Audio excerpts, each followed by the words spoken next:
I'm not gonna lie, the toilet acting, I want someone to take this out of context. The Ryan Gosling toilet acting has never been touched. It will never be touched. Oh,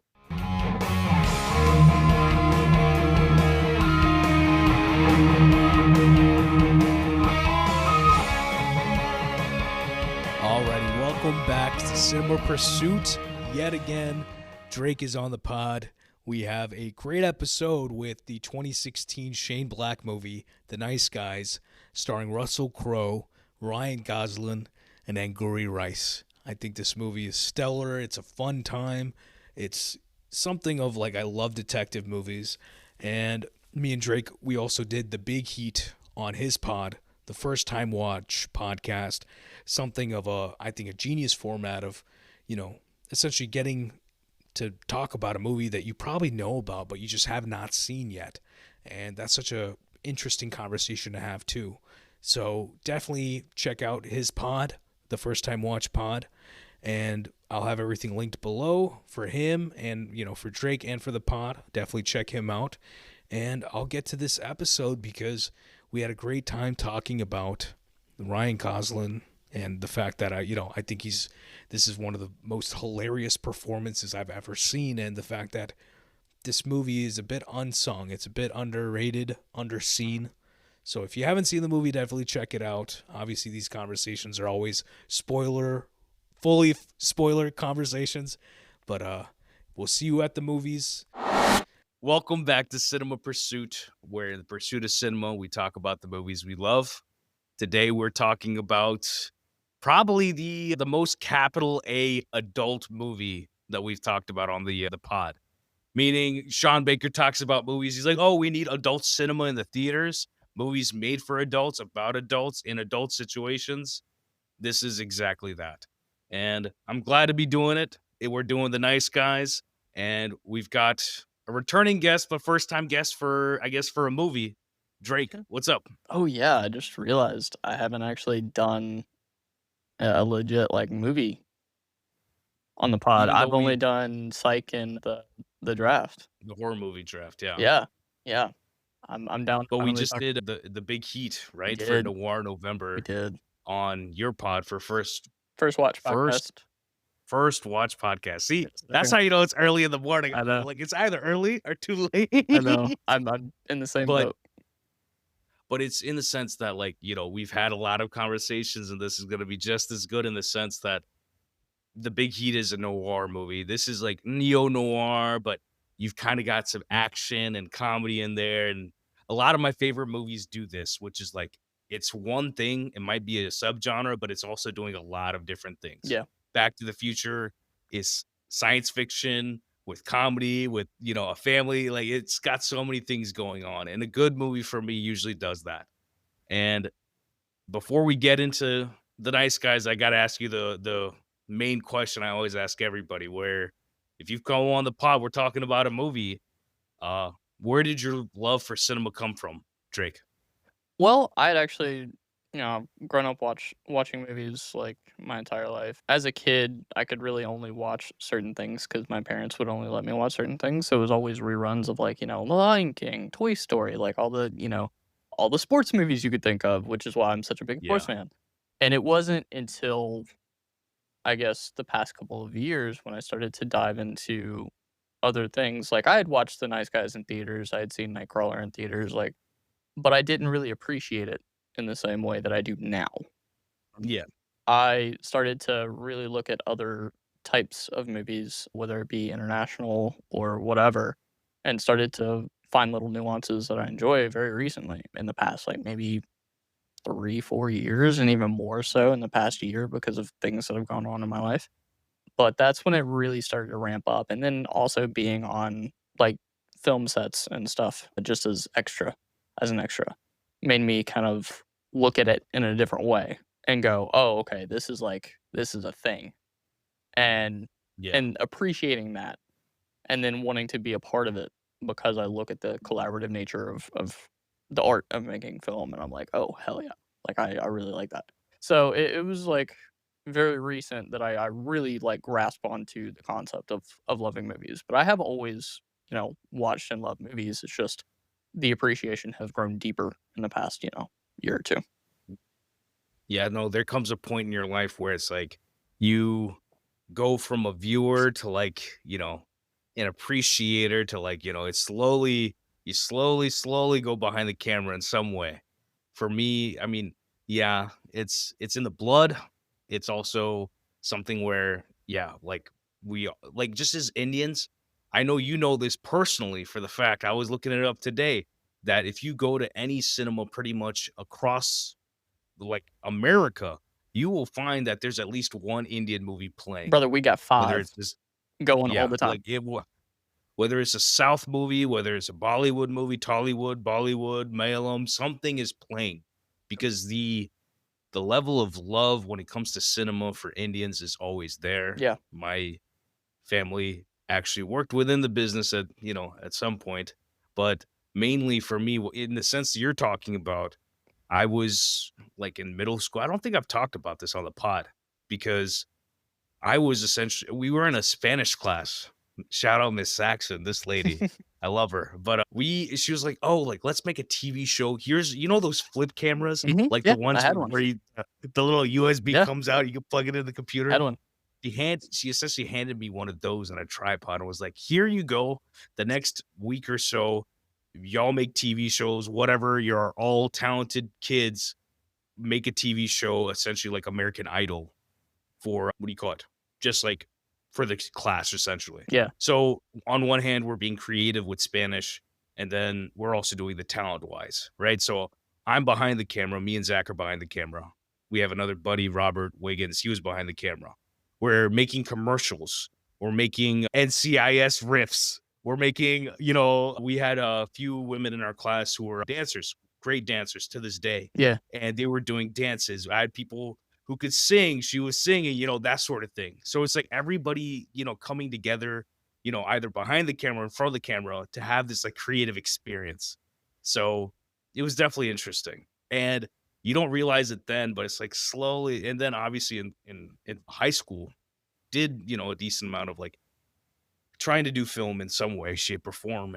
And yeah, it definitely got to a point where it's like, yeah, I love doing this. And there's something about it. There's like you said, that communal nature of trying to do something together, which you don't realize it in the moment, but as you get older, you start to care about it a lot more. Oh, yeah. But yeah, I love that you have to find your path to it, Yeah. I think Seth, like movie friend Seth, Mhm. was talking about it today. I usually am not on Twitter, but I saw him say something that's like everybody in life needs some sort of passion, hobby, Creative something. outlet. Yeah, I saw that. In the sense that like you need to be interested in something in life. Mhm. And it's kind of scary if you're not, because Yeah. you need to put your creative energy somewhere. And I believe that you can be creative at no matter what job you do. It doesn't matter. You can be creative there. You can be creative at your home. You can be creative anywhere. But you have to bring that out in yourself. So yeah, that's what we're doing right now. Yes, sir.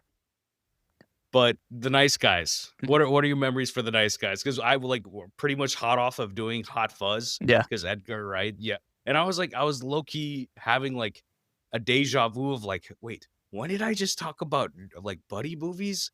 I love like buddy movies. I love action comedy. I love noir detective movies. So it was like this is just as much up my alley as Hot Fuzz is. Yeah. So what are your memories for this? Yeah, so I had seen this in theaters originally because I was like 19 at the time whenever it came out. I think I went and saw this with my best friend from high school at the time, if I remember correctly. We went and saw it at like a local theater in Georgia, and I really enjoyed it. Like, I enjoyed the hell out of it. I didn't know really what to expect. I knew nothing about Shane Black. I knew nothing, the most I knew was Russell Crowe and Ryan Gosling. That was it. Yeah. And I was like, okay, this seems fun. It seemed like it was up my alley at that time. So I was like, I will at least go give it a shot. And I enjoyed the hell out of it then. It's been some time before I revisited it. I revisited it maybe a couple years ago. And I was like, oh yeah, I still love this movie.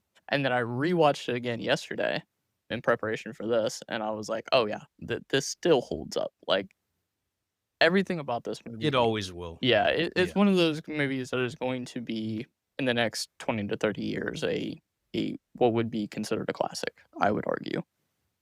A cult A classic, cult sadly. classic, yeah.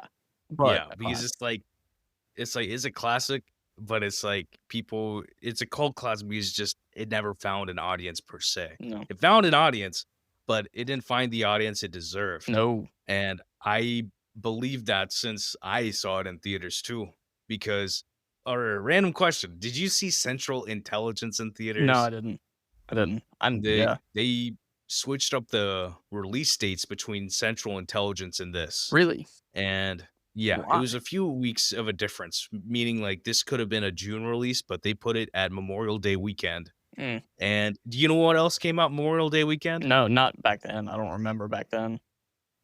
You remember that one game that everybody used to play where they have the birds that are, being flung across the screen? Oh, I'm talking about Angry Birds? Are you Birds. Angry serious? Birds, the movie came out. Oh, that was 2016? That was 2016. How many They lives have I probably made, lived since then? That was 2016. yeah. And Oh my god. that came out that weekend, and I remember seeing the movie. It's such a vivid and happy memory of going to see The Nice Guys in theaters because it was Memorial Day weekend. It was my buddy's birthday. Same thing, my buddy from high school, it was his birthday. Yeah. And we went to see it, and the theater was empty. Yeah, It was same thing. but it was premiere night. It was like Thursday night, if I remember, at like a 9-10 p.m. show. And it was empty. I was like, oh, this is a vibe. We had a great time, obviously in the movie and in the theater. And I was like, this is like one of the best movies I've seen. This is one of the best movies this year. This movie's going to do so well. And then it didn't. Yeah. And it was just kind of sad to see that people, on one hand, my logic then was like, people love Ryan Gosling, The Notebook and every other thing. People love this man. Mhm. This is Russell Crowe, Gladiator. People love this man. And even then, people didn't go. They didn't see this movie. I understand, like, Kiss Kiss Bang Bang came out 2005. Yeah. Pre-Iron Man. Val Kilmer, R.I.P. RDJ. Michelle Monaghan. Corbin Burnson, who plays, listen to this. This is why you need to watch Kiss Kiss Bang. Have you seen Kiss Kiss Yeah, Bang yeah, Bang? a long time ago. Okay. Because our man, who plays Sean's dad, Yeah.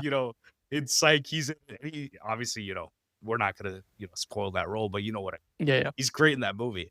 And, that movie pretty much bombed. Yeah. I think they had a 10 million budget. They made like 15 million or something like that. Very small.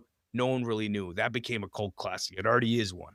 So I see that it happened again, but you would hope that, this was a proper mid-budget $50 million movie. They made 62 million worldwide, 36 million in America, which, It seemed really they didn't low. make their money. Yeah, they didn't really make their money back. Mm. And now we're in a streaming era, and it doesn't feel like 2016 was long. It's been 9 years. Yeah. And Shane Black's new movie, in between, he made Predator, and that was a mess with the studio. But his new movie that's very much up this same alley, it's on Prime. It's on streaming, And, I don't know if you know this. My problem is that if it's on streaming, What movie is it? Play Dirty. Oh, with, well, right. I was gonna watch that this week because I was like, Yeah. that was another one of the 2025 movies that I haven't seen yet. That's right. And I watched the first 5 minutes or first 10 minutes. And, I was like, whoa, okay. People, I don't know what people are saying. This movie's cooking, right? Even though, I'm like, I can stand Mark Wahlberg. I wouldn't say I love him, but I can stand him. And I think he has some good movies. But I was like, okay, this is cooking. I was like, I was like, okay, I gotta come back and like take the time to watch this. And if it was in the theaters, I would have already gone and seen it, Yeah. But now it's just dumped on Prime for everybody to watch with, 6 minutes 6 minutes of ads per hour, but yeah, you see the difference of like where adult cinema is going to the streaming. Yeah. And we're coming, I don't mean to usually talk about legacies so early, but the fact is that Jim Cameron was talking about it in Stand on Business yesterday. It's kind of funny that he brought this up, that Netflix shouldn't even, Netflix, but also like Prime, like they shouldn't be able to like compete at the Oscars if you're not putting these movies in the theater for long, right? Yeah. All they have to do is put it in theaters a couple weeks in LA and like New York, nowhere else really. And then they get qualified. It's so funny you said that because I kid you not, I was listening to our boys on the commentary doing their weekly recap, and Yeah, that is Tony and Pat. exactly what they said. That is exactly what they were talking about how, like, Train Dreams will probably not get nominations, but as long as they're in the theaters for, like, that week or whatever, even in one theater in LA, that they'll end up getting nominations, which is kinda weird. I do think it even they were saying it should be longer than that, and it should be a wider release, but that's just me. I think it should at least be in theaters for a month before it gets any sort of consideration, but that's just This movie was The Nice Guys was in theaters. It came out in May. The DVD came out in August. Yeah. Mid-August, late August. And then the Blu-ray or the 4K just recently came out, right? It's I was like stalling 9 for years that. later it Yeah. came out, right? And it's great. That baffles me. But it even in 2016, which doesn't seem like a long time ago, it is a long time ago because they took the time of COVID and, whether it's anyone like Focus or any other company, they don't really want to keep the theater windows because they see it as an expense that they don't want to pay. Yeah. And I was talking about this yesterday because they were talking about the fact that Warner Brothers, which is the company that made this, that might get bought by Netflix, and they're like, "Oh, we'll keep your little theater experience That scares there." me so much.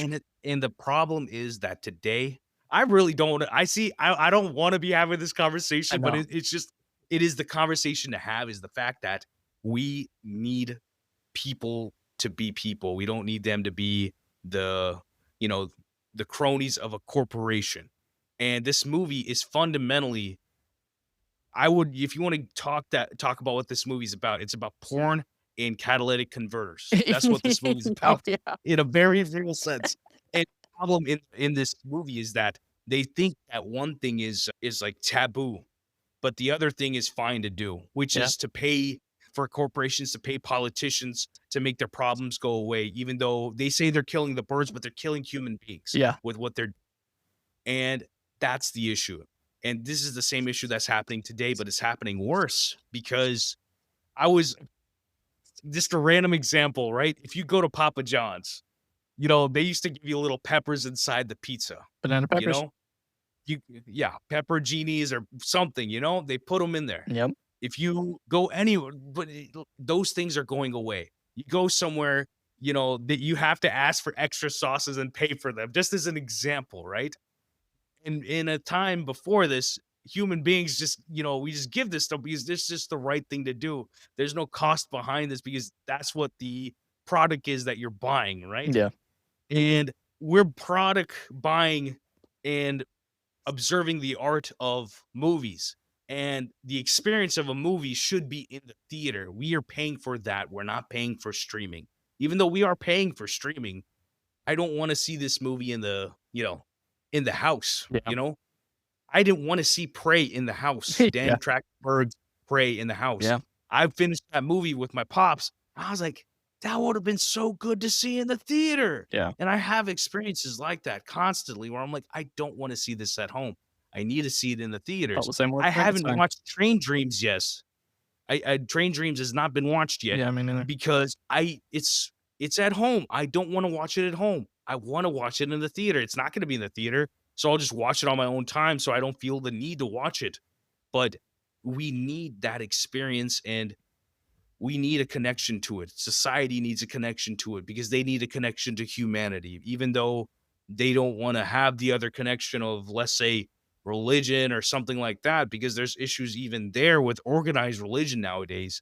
But the fact is we need some sort of connection and some sort of empathy, because if you watch the news all day, you're not going to feel connection to human beings. You're going to feel divided from them. Yeah. And that's just facts, And this movie is also that, right? They also talk about, the little bit of news that the news gives you all the information of, like, the story itself with, like, the plot nonsense of the catalytic converter and all that. And even then, they're kind of lying because they're being fed the ideas of whatever, like, oh, the government's taking up a fight against the Detroit car companies. And little do we know that, it's all a farce. Yeah. And it seems like that keeps happening and keeps happening and keeps happening. And that needs to stop. Yeah.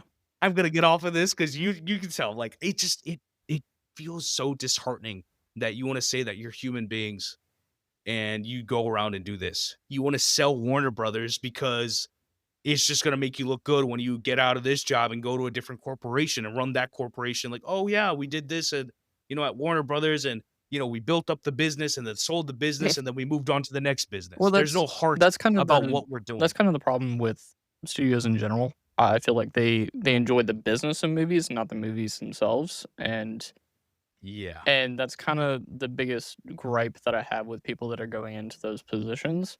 I feel like the prerequisite for anyone who is going into one of those positions should be your love of the art form, not the love of the business of the art form.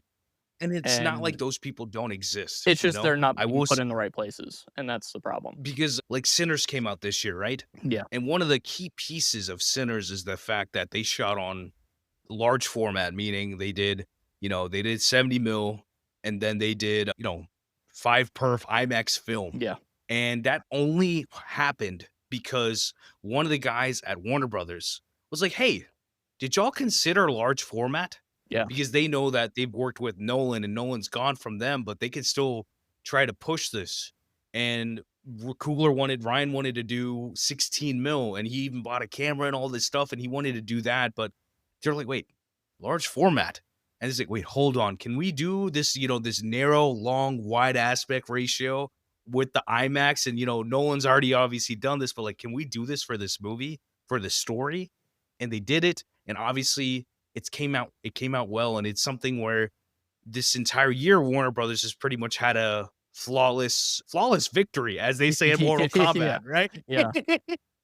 Like no misses from everything from one battle after another to Final Destination to weapons. They've had hit after hit after hit, and that's why they're trying to sell. Mm-hmm. That's the problem. They want to be like, "Oh, we did all this good stuff. Yep. Now can you here money, please?" Yeah. As he does in the movie, the thing with the hand. He's like, "Here's the money." So it all rounds back, and I would hope that yeah, we got to make money, but we also got to have heart to like keep making movies. Yeah. Because yes, this is an art and the money is inseparable. You need the money to do this. This is how this always has worked. And you can do it without the money too. And there's a whole thing about that. But fundamentally, there has to be a line. Mm-hmm. And it seems like at this time, it's only gonna get worse. That's the sad thing, is that people will follow the money rather than follow their hearts. And to get into this movie finally, I usually, the fact is that both of the characters that we come to Jackson and we come to Holland, both in this movie. These are slimy human beings with good hearts. Yep. Fundamentally good hearts. These are good guys Yep. that are down on their luck. They're apathetic. And that's the Broken. good place to find broken. Perfect word. You want to find these people broken. And then by the end of the movie, they have purpose, right? Yeah. There's a journey that they go through. They have a good time through it. We have a great time watching them go through this stuff, right?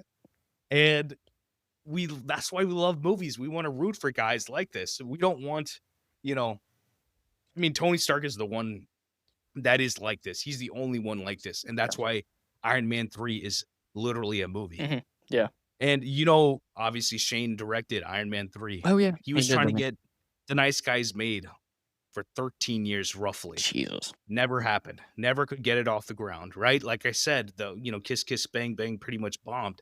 Yeah. And after that movie made like $800-900 million. And even then he had meddling from the studio, from Marvel. They had a man there who was like, "Oh, your villain can't be a woman. How are you going to make your villain a woman?" So they had to change it to Guy Pearce. And Guy Pearce is good in that movie. But if Rebecca Hall had actually stayed the villain of the movie, it would have been even better. Mm-hmm. But that's like a whole other situation I don't want to dive into. But it is a fact that did happen. Yeah. And that's why Black Widow didn't have a movie for the longest time. But that's where, coming off that high, Joel Silver asked Shane Black, like, what do you want to do after this? He's like, I want to do The Nice Guys. And within 3 days, they sent the script to Ryan Gosling, Russell Crowe. Within 3 days. This is almost unheard of in Hollywood. Yeah. The movie was greenlit, good to go. because both of them read the script. They said yes, and it's good to go, right?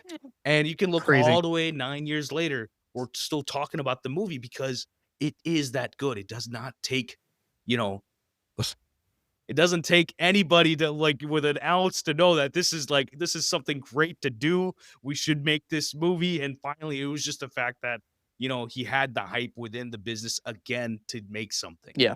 So it's like you have to make an Iron Man. At times, you have to make an Iron Man to make a Nice Guys. Yeah. And obviously, we will never do Iron Man 3 on this pod ever. Ever. Put the kibosh on that. We would rather talk about this movie twice over, or do a Kiss Kiss Bang Bang, or a Lethal Weapon, or a Last Boy Scout, anything that Shane has written otherwise. Yeah. Long Kiss Goodbye, because there's something about his voice. How many of his movies have you seen when it comes to Shane? I would have to look at the list of movies that he's done to kind of remind myself of everything that he's done, because I don't know off the top. I'm very bad when it comes to my memory. My memory is, shot, I think is the best way to put it. Here, let me look and see. I mean, Predator, obviously. Nice Guys, obviously. Predator, obviously. Predator 2018. I would never recommend anybody watch that. Didn't say it was good. I just said I've seen it. The Iron Man 3. The meddling with that movie was bad. They reshot I think the last third of that movie, and they even couldn't figure out what to do with the stinger for the movie because they couldn't figure out what to do with the Predator franchise. And obviously, since then, Dan Trachtenberg has created, Prey, Predator Badlands, and an animated Predator movie within the last few years. And he's done a great job of reviving the franchise because he's been given a voice within it, but they didn't give Shane a voice. And I think they learned a lesson of like if you stifle the creatives, then you're going to have a big issue. And they didn't stifle Dan in any way. So it's interesting to see. The only ones that I haven't seen are Edge and Play Dirty, which we were talking about Play Dirty before we started this. Yeah. But the main thing is more so than his directing ones, he has a lot of written movies. A ton of written stuff that I saw on the list. And I haven't watched all of them. He's got a lot of the ones that we mentioned before, like AWOL, I've seen that. Lethal Weapon 4, I've seen that. Or technically, you could start with the first Lethal Weapon. There's 4 of them. Yeah, Monster and Squad. I think they all have redeeming qualities, but that first one, second one, is I the didn't know best. he wrote the Monster Squad. That kind of makes sense now that I think about it. Yeah, I actually love the Monster Squad hot take because I know not a lot of people like that movie, but I love it. Called classic. Yeah, called classic. Long Kiss Goodbye. He wrote that. I think it's a great movie. The Last Boy Scout. Yeah, Bruce Willis, Wayne's brother. Great work. It's so much fun. Halle Berry's even in that. Yeah. So he has a lot of juice of, like I said, making adult movies that are adult fun, and these movies they deserve to exist. Yeah. And we shouldn't be fighting for their existence. And this is prime buddy cop movie. That's what he does. That's his thing. That's just shtick in a sense. And he's great at doing it. And I mean, throw it to Rush Hour. He didn't do Rush Hour, but I love Rush Hour. Everything else, like Lethal Weapon, whatever, main actor aside, I was talking about it on Hot Fuzz too. That's one of the blueprints of American cinema when it comes to buddy movies. And we severely need more buddy movies. We really do. There's something about having two people who don't get along work together, and them, coming to some sort of catharsis by the end of the movie with that, and then within themselves. And you can apply that to pretty much anybody, right? Because movies are supposed to be opposition, there needs to be some sort of antagonism. And if you put that into two main characters, it is always fun. Yeah. And sometimes, a lot of the times it doesn't work, but it's you just need to be good at what you do. You watch Stuber with Dave Bautista, Kumail Nanjiani? No, I haven't yet. I need to. It's it's one of those movies where it's this could have been a little bit better. Yeah. But it's I see what y'all are going for. I enjoyed it, but it's the same sort of we're trying to do this energy. Yeah, they came out last year? This year? Last year? Or Year before? It's been 5 years or something. Has it really been 5 years? Damn, dude. It's been a minute, brother. Jesus. Maybe 3-4 years, but it's definitely been a minute. But I definitely always gravitate towards these movies, just hoping that somebody does a good one. Well, they're fun. And these are movies that they're fun, and a lot of times you just got to find a movie that you can turn on and just enjoy. You don't have to have this weird existential, like, conversation about a movie.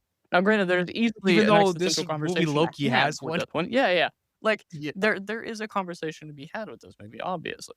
But sometimes you just need a little bit of turn your brain off and have a good time. And this movie does a good job of skirting both of those sides. Like, you have that turn your brain off and have a good time, but you also have that, oh shit, there's a deeper meaning here.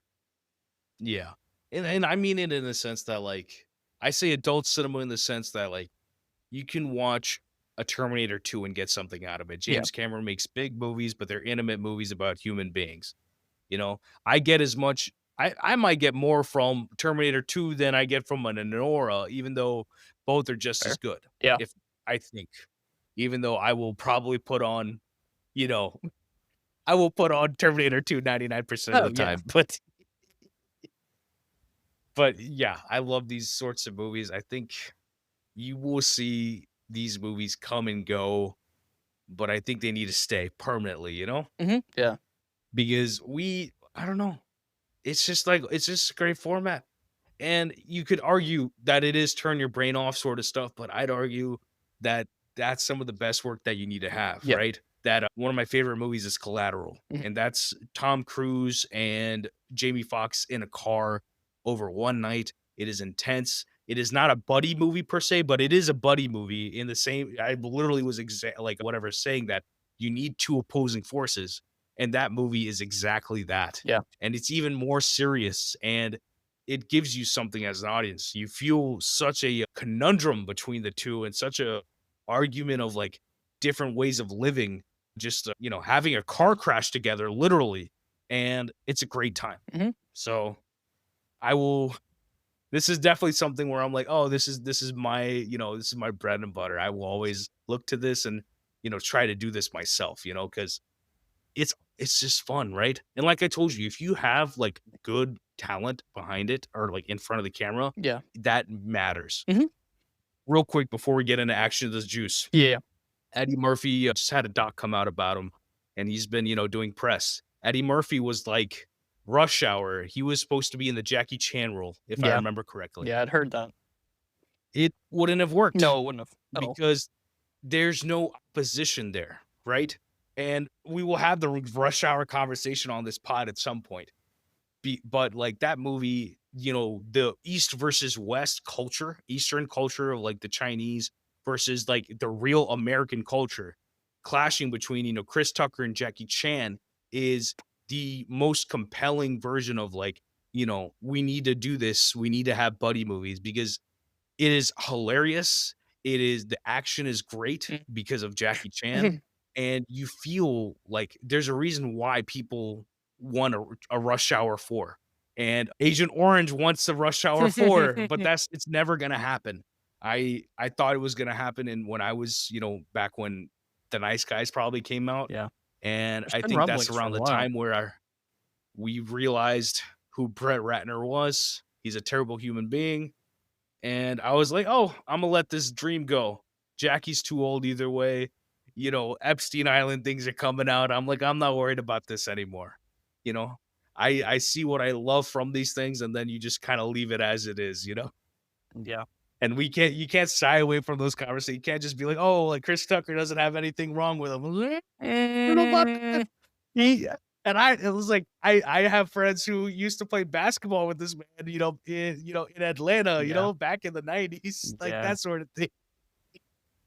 But all that being said, buddy movies, The Nice Guys, we've gone off the rails this morning. That's all But good. Action is the juice. We're off rails, but we're on the rails. Yeah, yeah. So I'll get to the juice. Action is the juice, the most juice scenes of this movie. What is the action of the juice for The Nice Guys for you? Oh, okay. So, God, there's so many like great scenes in this movie, and I think the one that I always Too many. Yeah, there's too many. The one that I always think about, and it's not even really like actiony or like kind of crazy. But So put it this way, real quick. If anybody's listening to this, when I say action is the juice, I never mean just the action, Yeah, yeah. just the fighting, I mean action is the juice in the sense I always bring it to Die Hard. Mhm. I thought it was gonna be, a fight or something like that. The action of that movie is it's them having an argument before all the action starts. Yeah. Because if you don't understand that this movie is about a husband going across the country to reconcile with his wife to, essentially have a good Christmas, but have a good life together. That's the story. You're rooting for that to happen. You're not worried about, like, he just has to get through a bunch of, like, hostage takers to get to that point. Yeah. But that's why we root for him. That means that's the juice. Yeah. You have all the other juice in there for sure, but it's like you need to be invested in these characters. What is the thing that, like, emotionally is bringing you? What's the juice in terms of that? So So all movie juice yeah. is the juice, So this may sound weird, but the scene where they're at the party and The bowling alley, yeah. no, not even that. I wasn't gonna No, say not that. okay. So the big The big party. the big party. So whenever they're at Yeah. the big party and they're going to go get information, whenever Ryan Gosling's character falls off the balcony and then rolls down the hill and then ends up at the tree, you get a lot of different little pieces about the characters, about the movie itself, about the story, all in that one sequence. Yeah. And the coolest thing you get from that is, like, once he, like, hits the tree and then he starts smoking the cigarette and then you see that light come up and the dead body next to him. And then he The best part is realizes that, right? Yeah, When he lights the match and then you see him, yeah. I was like, "Oh my god." But here's the thing, that's when you find out that not only the audience finds out, but also the characters involved in the movie and involved in the story find out that there's a bit more going on than they initially thought. So that's when Yeah. it goes, okay, maybe we should start looking into things a little bit differently than we were initially and approach this in a different way. And that was the exact moment that they were like, there's a lot more going on than we thought. And that's when Yeah. it really starts to pick up. But that it is the But it's a juice, you're very right. That is small the most Yeah. It's a very small thing. It's not big. It doesn't have to be grandiose. It doesn't have to be crazy, but that's the good thing Part about good writing. It doesn't is have to be he's crazy. he's drunk Yeah. and he's smoking. He's like, He's that You all there's see, the acting people they need to understand. I have goosebumps thinking about this because I mean this in the most genuine way possible. That Ryan Gosling is one of the greatest actors we have. He's one of the funniest actors we have. People do not give this man enough credit. we don't know, utilize they- it enough either. As y'all see him as like a hunky sort of dude, but then when he goes to make his movies, when he made a Lynchian sort of movie, I'm like misplacing the name. I think it's The Lost Queen or something. Okay. I thought it was a compelling thing. There's a funny photo of Guillermo del Toro and Ryan at Disneyland riding like the Cars ride or something, because like he was actually talking to directors trying to make a good movie, and I think he did make one, and people just didn't give it enough credit. But back to this, when he's sitting there at the tree, he doesn't need dialogue. He's like, oh, Yeah. he's just like sitting there having a spaz attack about this body. Yeah. I don't think you realized. I had to look it up just to confirm because I remember it from 9 years ago. You know who the body was, right? No, The body that they like find who of was Sid actually Shattuck. Yeah, it's Sid Shattuck. Who plays him? And then they pick up the funniest part that and then he also sees Amelia, right? And Yeah, he doesn't yeah. realize that it's Amelia. Yeah. So like you said, there's so many little things happening. You were connecting it, but he's not connecting it. Yeah. And it's awesome in that sense. And then He's still both of them are like, discombobulated, yo, but- let's bomb it real quick, and then let's dump this body. Yeah. And then they dump the body on a part. Yeah. Because they had no idea what was on the other side. They were just like, we just need to get rid of this thing. Sid Shattuck is played by Robert Downey Jr. I'm not lying. I'm dead serious. What? Yes. Can't tell because half of his face is Yeah. blown off, What? but it's literally Oh, it's Robert Downey Jr. that's- As So I'm have you looking at the seen, IMDb right Have you seen Chef? No, I haven't seen Chef. I need to watch Chef. Chef is one of my favorite Yeah. movies, 2014. If you're listening, go watch Chef. Instantly rewatchable movie. Just about, a life in the love of food and things like that. But Robert Downey Jr. has a great cameo in that also. That movie has a stacked cast because of Jon Favreau, and obviously Shane knows Robert. And Robert even produced, Robert and his wife Susan Downey, they both produced Dirty actually recently. Yeah. For anybody, if you're not going to see it on the IMDb because it's an uncredited Yeah, because I was looking cameo. for it. I was like, Yeah. I was looking. Because people don't know, and I think it's hilarious.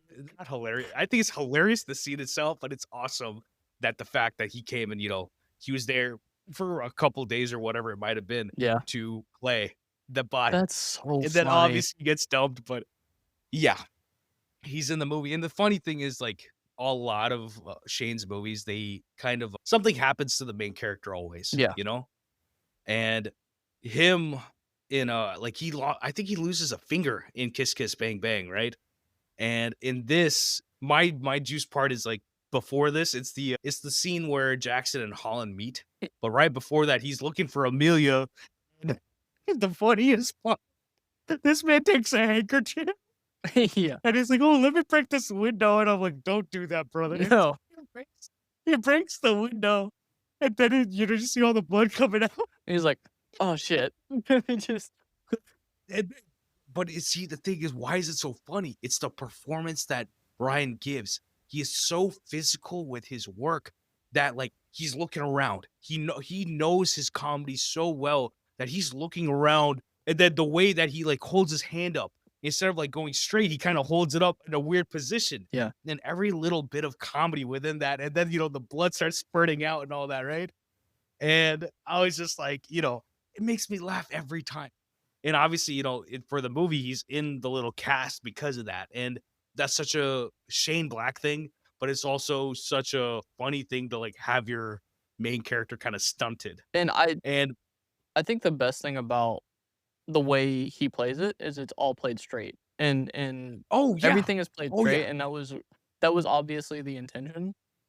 And if it wasn't played straight, I don't think we'd be talking about it even to this day. About this movie even to this yeah. day.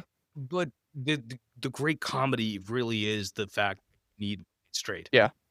My favorite story of Judd Apatow is when they made 40-Year-Old Virgin, that they were seeing the dailies of Steve Carell just doing menial things, just living his life. Yep. And it looks like depressing drama, right? They're like, how is this a comedy? What is this? But it's like you have to sell that in order to sell the rest of the comedy of the movie, right? Yep. And in this, and just in general, when it comes to acting, when you're trying to be funny, the acting isn't funny. No. You have to be serious for the acting to be funny. Yeah. And, throw it to, the GOAT, Robin Williams, right? The man is hilarious. He's throwing those pitches 1,000 miles per hour. Everyone else is throwing 100. He's throwing 1,000. He is that powerful with the work he does, the energy he puts on screen. It is rare that we see it anymore. But you have people like Ryan who randomly come out and they're pitching 1,000, and you're like, whoa, like this is amazing. How do you I didn't know you could do this. I didn't know he could do this before this movie, because this is the same, or no, I didn't know he could do this because I saw The Big Short the year before this. So like it's his peak, era of work, because I was like, oh, he's hilarious. He's awesome in that. He's going to be awesome in this. Shane Black is making this. I love Russell Crowe, Gladiator. Margaret Qualley's in this. I'm like, this is going to be awesome. And it was awesome. And the rest of the juice for me is obviously Jackson and Holland meet because Amelia gives him like the note and tells him to go tell this guy to not look for me, because she doesn't realize these guys are actually kind of trying to help her. But Yeah. funny part is we get to the house. He gets inside the house and he gets him against the wall. All the comedy is happening of these are, this is PI versus P. This is like the muscle versus the PI, right? The opposing forces of this movie come together, and he's like, do you get the message? Stop looking for Amelia. Stop looking for Amelia. He's like, okay. And then he goes for the cookie jar gun. Yeah. I actually had the same jars at my house. Oh, really? There's three sizes to them. I used to have them before one of them broke. But yeah, it's hilarious. But yeah, he pulls out the thing. He's crawling away. The physical acting of Ryan crawling away and him ultimately getting his wrist broken, and the sounds that he's making, and it's an amazing performance from Ryan. And people are like, oh, Barbie, Ken, yes, sure, I love Ken, obviously, but this is the juice. Yeah. This is it. And then that scene is fantastic. But when he goes outside and his daughter shows up, and then she's like, you want a yoo-hoo? Are you my best friend? Like, oh yeah, I am. He's like, oh, you want a yoo-hoo? And then he throws the apple in the grass, and he takes a yoo-hoo from her. which is funny because, obviously he goes and picks up a case of Yoo-hoo after, he gets one from her. Uh, and a little bit of a shout out to the editor too, by the way, because a lot of Yeah. these things would not work in the way that they do, as far as like Yeah. the jokes and the perfectly cut scream on him breaking his wrist is Yeah. what sells it the entire time. If it lingered for even a second longer, I don't think that it would have been as funny. But because they cut it off when they do, it makes it great. And the thing is, when it comes to comedy, you really need input when it comes to that. And people talk about test screenings all the time, but you need test screenings for comedies. I assume they tested this, Oh, and I'm sure sure. it tested well. Because it's like you need to know that these things land. Comedy lands. You need someone to tell you, like, oh yeah, the jokes are working. Because I mean, you could hope that they work, but sometimes they might not work. You might need to, little trim something, add something, something like that. Because when it comes to comedy, comedy is subjective. But when it comes to physical comedy, you need the sound, you need the joke of like the situation, but you also need the sound of it and the acting, the physicality. So it's like there's a lot of work that goes into making comedy that doesn't get enough credit.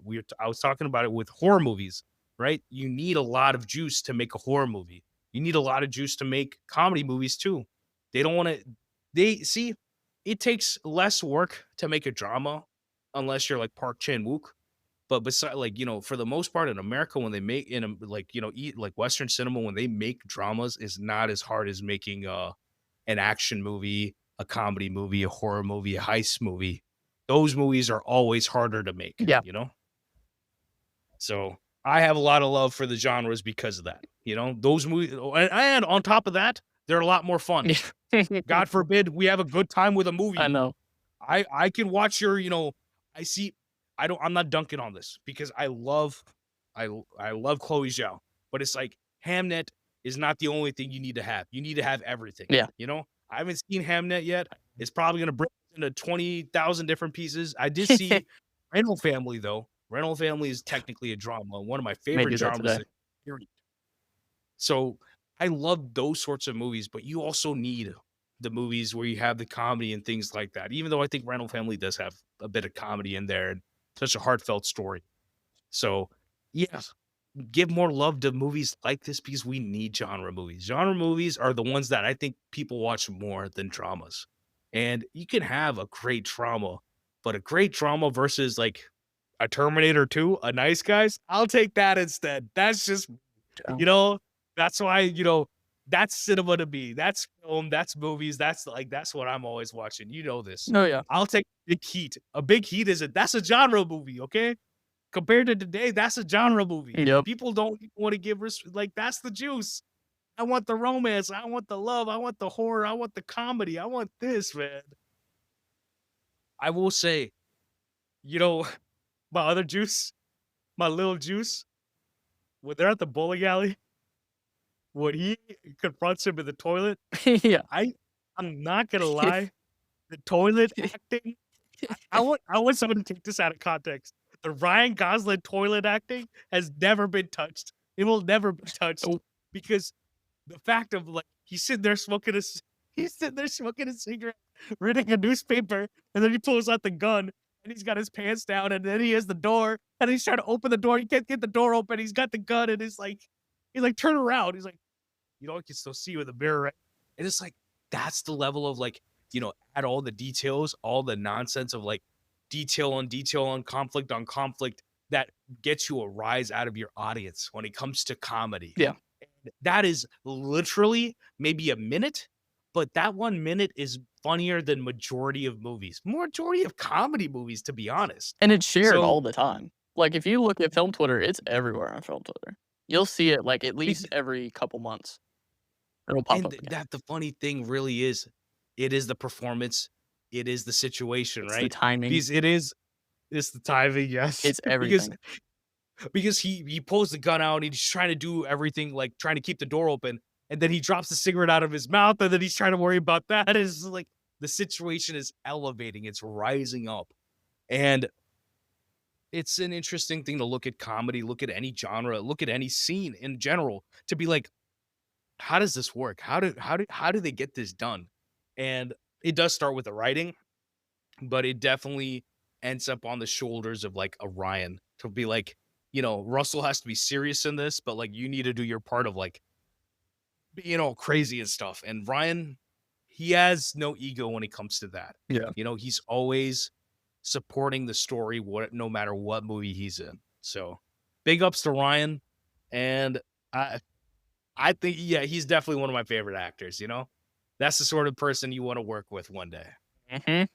100%. That was But the one that thing I was thinking about whenever I was watching this movie, is that I was like, if I do end up in the industry and I do end up working and doing movies and stuff, like he is one of those people that I'm like, I really want to work with because I would love to work 'cause with I'm him. sure I know for a fact it'll be a fun day, Oh fun yeah. time, whatever it is, Oh because yeah. he understands good work, and I think he rarely ever missteps with his work.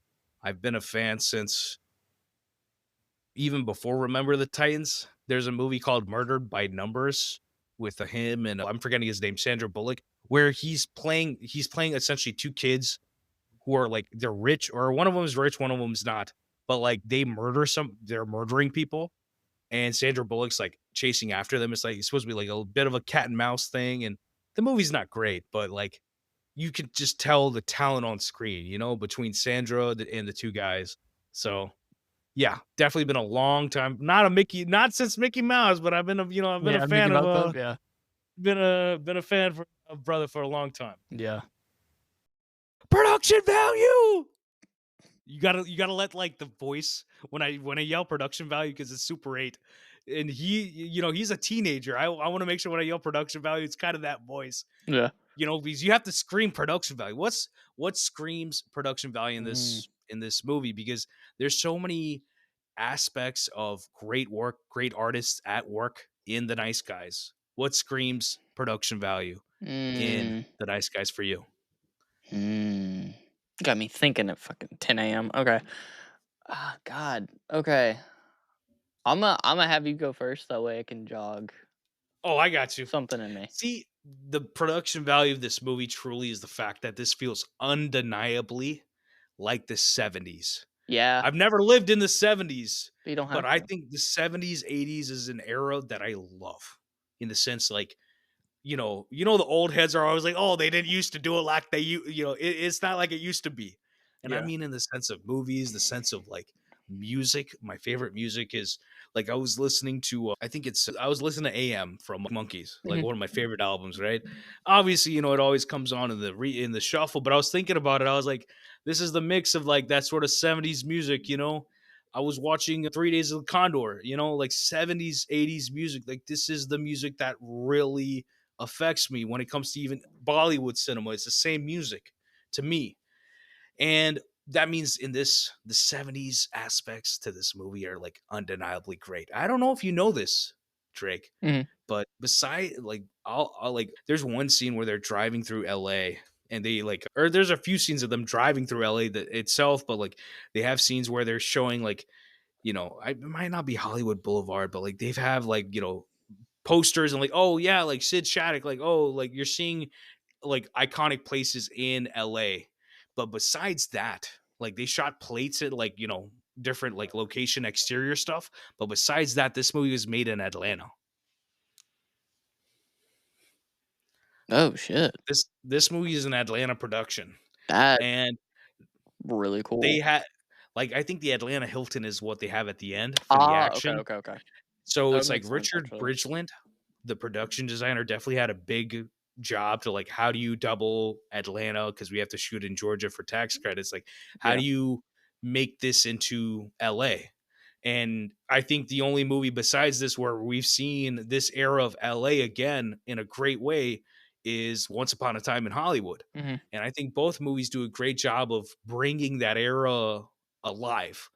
And this is a movie that is it's not shot on film, but it feels like the 70s. It feels effortlessly like the 70s, whether it's the cars, whether it's like talk about like the production value of the opening where the car literally goes through the house. Yeah. I was like, y'all, did y'all make the house for this? I I think was like, that was awesome. I think one of the cool things about this movie is that if you were to remove if you didn't tell anyone when this came out, and you True. gave it to them, and you say, "Hey, just go ahead and watch this movie," and then you were to look at them and go, "Hey, when do you think this came out?"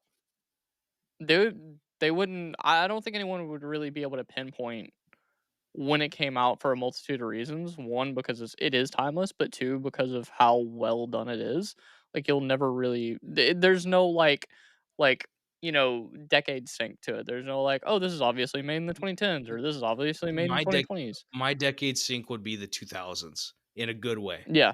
Meaning, like, there's a lot of movies. I think Zach even brought up the point where when he watched Heat for the first time, he's like, "This feels like a 2000s movie. This feels like like a modern movie. It feels like a movie you grew up with in a good way, Yeah. you know." And like you said, if you didn't know who these people were, you didn't know who Russell or Ryan or Angourie were, you could just say that this movie really feels like it just was from the 70s. The All of the acting, the people that they cast in the movies, they feel of era.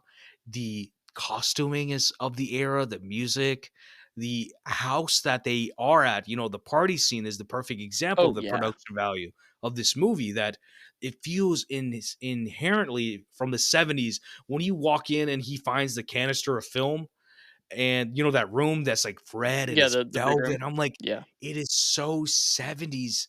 And they even found, I think that house was there was a designer from LA. His like a musician, his house in Atlanta is designed after an LA house. Oh, that's cool. So it's like they had an LA house there because someone took inspiration, right? That's cool. I think it's Paul Lautner, John Lautner. Okay. Uh Actually, I think what's her name? Dua Lipa like drops his name in like Future Nostalgia, but that's all of the conversation. John Lautner, yeah, I think that's the name. But I'm talking about even from the beginning, the logo. The logo for the Warner Brothers that comes up. Yeah. That's I not like love a it. Warner Brothers. It's not a Warner Brothers logo of like the studio itself, like a film studio, Yeah. but it's like Warner Communication or something. Yeah. And the legend Saul Bass made that. I just want people to know that was Saul Bass's Warner Brothers logo, and that's the love of this movie. It really is that like for the fact of all the production value. I do want to say the costumes in this movie are impeccable They're perfect. because there's no like some people when they do 70s work, like Dolomite is My Name does a pretty good job too, where it's Yes. like you want to have like period costumes, but you don't want them to feel like costumes per se. Yeah. Like Angry feels like Holly feels like she's a character, like a kid from the 70s. There's no if and or but about that. She doesn't feel like she's out of era or like she's wearing too many clothes or like there's too much design going on. Yeah. Like Jackson Healy feels blue. Mhm. He's got the jeans. It works. Holland, same thing, right? He kind of goes through different looks, but like the way that the suits that he has, they're of era. The things that he's wearing, it's just so much great work. The most like weird thing in the movie is probably like the tattoo that he has around his fingers. Yeah, That's yeah, like yeah. the most modern thing in the movie. Besides that, everything else feels inherently from the 70s in a great way. Well, the Even the camera movements are pretty 70s. They made sure to keep that period. and the cool thing is that, like, I know what a lot of people don't, I guess, think about is, like, if it weren't for those subtle little nuances, it may take you out of the film entirely.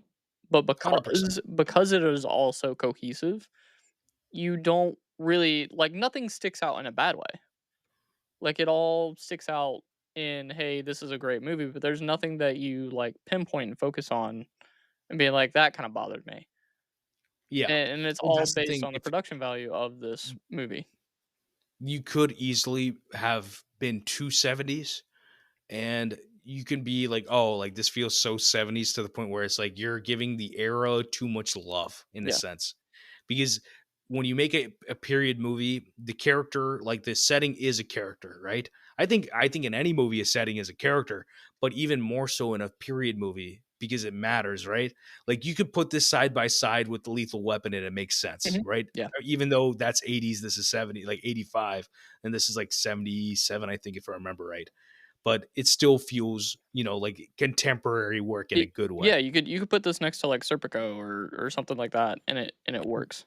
But, yeah, even though Like, I love Serpico, man. but you could put it next to That's something Sidney like that, Lumet. and Yeah, it like, it doesn't feel like it sticks out. It feels like it's right and there. And that's the thing, it's not supposed to stick out. Yeah. If it stuck out, it'd be an issue. Yeah. And that's a lot of great filmmaking is that it feels effortless. If it feels like like if you, and that's the thing about like doing continuous shots and things like that, you're making a point of this, of like, taking you like whatever this long 10-minute take, whatever, you're bringing attention to that. And have like the majority of your job as a filmmaker is to not bring attention to the camera work. The camera work is supposed to support the story, Mhm. right? And throw it like Roger Deakins is like, y'all don't need to be like focusing on my work. Yeah. I don't do my work to make it flashy. And that's like cinematography is not supposed to be flashy. It's supposed to be plot relevant, story, character, emotion relevant. And Deakins is kind of the genius that does both. He has great work and it supports the story perfectly as he always does, Yeah. So And one of my biggest gripes, I think, of this year, as far as people trying to do that, at least in a new movie, trying to flex more of cinematography more than story, was Hurry Up Tomorrow. Because there was no story there, but they obviously were like, "We gotta do something with this, so we're gonna, like, throw in some, like, flashy shit with the camera work and stuff just to make it seem like we actually did something on set."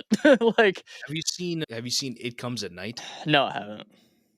So It Comes at Night was marketed as a horror movie, but it's more of like a cerebral not thriller, but like thrilling to me. Yeah. Good movie. Directed by the same guy, Trey Schultz. He also made Waves. He made a movie called Cretia. Great director.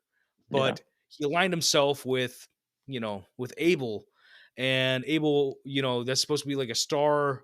I've always seen clips and I'm like, Brother. I'm a star. It was the Like, do biggest you not ego understand? I stroke. have to go rehearse or what? I'm like, this is too much for me. I don't know what this is. And You then know? Jenna Ortega's character looking at him being like, "See, Abel, your music is deeper than you initially let on. It is That's the deeper." problem. It's like, "Brother, See, come the fact that on." your character says that, that's the problem. Your character has to feel that. Where's the subtext of It like was the biggest feeling that? ego stroke I've ever seen in my entire life. Exactly. That's the problem, right? You can have a movie that's an ego stroke, but it is also a good movie. But that was not But no, that. it That wa was it just was it was enough. obvious it was an ego stroke because it was like, he's Yeah. talking about himself in his actual name. He's using Abel Tesfaye, his actual name. He's using the same name of the album that he released last year, the year prior, as the name for the film. Like, it was anyways, I think he has good work. Like when it comes to the music, when it comes to the music videos, things like that. Like the director who made the first Nobody movie, actually he made the I'm forgetting the name of the movie. It's like the GoPro movie of like yeah, it's yeah, like in the Hardcore Henry. Hardcore Henry. He Yeah, yeah, directed yeah. that. So he directed the music video for False Alarm. Yeah, I think it's a great video, yeah, But that's the thing. He can align himself and he does have good references. Obviously, the blinding lights is a whole reference. Like that whole look is a reference, a whole rip of Casino, of like mhm, Martin Scorsese's Casino in a good way. yeah, It works. And a lot of like homages to like Las Vegas movies, Fear and Loathing, and a bunch of stuff. It works. But when it comes to vanity, when it comes to ego, like there's no story there, yeah. and other people, they have worthy stories. You had that Scott Cooper's the movie for what's his name, Born to Run, Bruce Springsteen, the Right, right, man. right, right, right. You know, Yeah, yeah. like that came out this year. It was It decent. doesn't interest me, so I'm not watching it. But Yeah, good for them. And I mean, I don't mean it in a bad way. No diss to Bruce Springsteen. It's just I don't watch a lot. I didn't even watch the Bob Dylan one from last year. yeah, You know, I love Timmy. I love James Mangold. I still have not seen that movie. I haven't seen A Complete Unknown. yeah. I have the movie, still haven't seen it. I'm I'm liable to turn on The Nice Guys again. Yeah, I'm, honestly. I'm liable to turn on Hot Fuzz. I'm liable to turn on The Big Heat. I'm liable to put something else on. That's all. I watched Zootopia, bro. You lucky we ain't doing a I Zootopia know, episode I right know. now. I'm I, thinking about going to go see it next week. Oh, I'm seeing it tomorrow. I'm seeing it at 10 a.m. when there's no kids there. I like Good call. the new movie's coming out, but the not in because it's weird, as a as a lone man to go see a movie, Nah, and man, what you there's talking nothing. about? I'm not doing something wrong What or you talking something, but it's about? just I went and it's just saw like Toy it's Story weird. 30th anniversary edition by myself. What you talking about? But there's probably a lot of adults in there because of that No, movie. But it was me and a bunch of kids. It was oh, weird. that's interesting. Yeah. When we saw Incredibles 2, I was like, oh, it's gonna be a bunch of kids. It's gonna be like 8 adults and a bunch of kids. Nope, it was all adults. No kids in sight during Incredibles 2. But Zootopia legitimately, it's one of the best movies. So That's good. that's the movie where I'm like, I don't need a Frozen in my house. I need a Zootopia. I will watch this for 300 times with my kids Yeah. because the movie is fun. It has something to say, and you have a good time with it. Mhm. And I think what I just described is exactly this movie. Yeah, Also, I 100%. love these. I want movies have. I love like movies have to be escapism to some extent. You want to have a message there, and you want to have a good time. Mhm. You know, that's the triumvirate of like the three things you need in a good movie. And you get And exactly that in this movie. And that being said, like the dialogues in this movie, what Shane Black is great at doing his entire career is dialogue. Legitimately, the way that he writes, we talk about Tarantino, we talk about Sorkin, the scripts that they have on the same level, in my opinion, is a Shane Black, where it's like you feel the voice of the writer there and you're watching the movie because of that, Mhm. right? And people will be like, "Oh, well, all of Aaron Sorkin's dialogues is all like 100 miles per hour, and it's like why is it always the same?" It's like this is why we are there. Yeah. It's like saying that like Denzel is acting like Denzel. It's like we're here for Denzel. Like what do you expect from us, right? So the dialogue in this movie, what affected you? What do you love about the dialogue in this one? That was Because I'm telling you, honestly, I that was love the perfect. dialogue in this movie. Yeah, like, nothing felt out of place.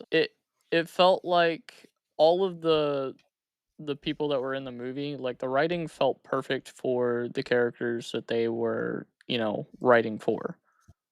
Like, Russell The Crowe's writing, character had the type yeah, of dialogue that you would expect him to have. Same with Ryan Gosling's character, same with the Blueface guy who played by Bo Knapp. He had perfect I dialogue just for call someone like him. Blueface. Yeah, well, that's what he's credited as, is Blueface.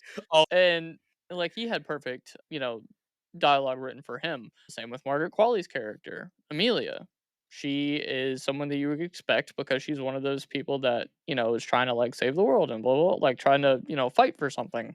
it's And like that hippie dippy yeah, vibe right. where And you it's written like as a teenager in the like, I never grew up in the '70s. I know I'm a product of the '90s, but I can tell you that from movies that I've seen in the past from the '70s, it feels like all of these people have the perfect dialogue for their characters for that specific time period in those situations. Like, everything feels like all the puzzle pieces come together and fit perfectly. and on top of that, it feels like movie dialogue, Yeah.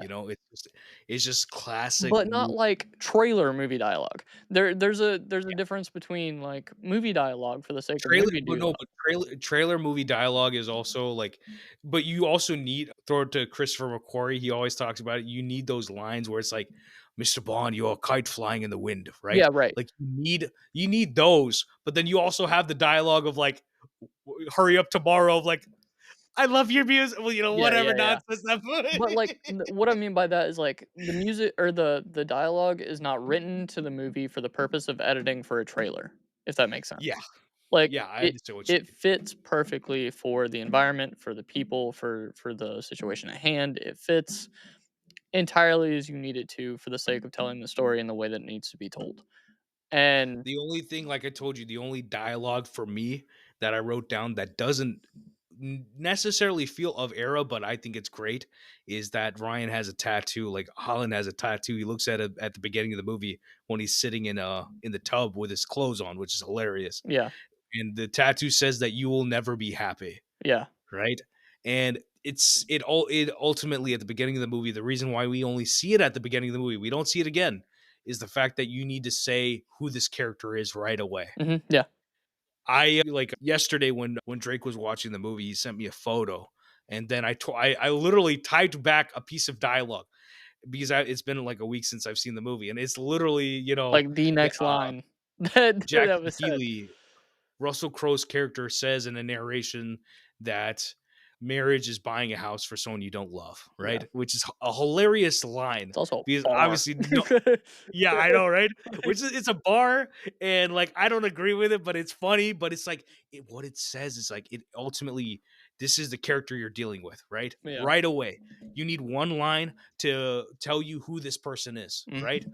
This is a person of a certain age who has become jaded and who is obviously has no luck, like has like issues with the women in his life in a sense, right? And it's all how do you do that? Just literally by belief of like, oh, marriage is buying a house for a person you don't love, Yeah. and he probably lost his house in his divorce or what. But see, that's like you're adding so much detail beforehand with one line of dialogue, and I think that's why like dialogue. Like I love movies. Movies need to work without sound also, but you need dialogue like that also to give you breadth of like who this person is and where they've come from. Yeah. A good movie, or at least the footprint of a good movie, is always in the writing. It's the writing Yeah. first, and then everything else just follows suit. Because you can have a movie that has fine writing that you elevate into a good movie or a great movie. I think Sicario is always my example, Yeah. where you took a good script or like a pretty good script and then turned it into a great movie because you took out a lot of stuff and you added a lot of subtext to it. Or like Benicio was talking about it to the Deacons, that he's like, I would literally just like randomly give Josh Brolin some of my lines. Like I don't need to say it or he needs to say it. I don't need to say it.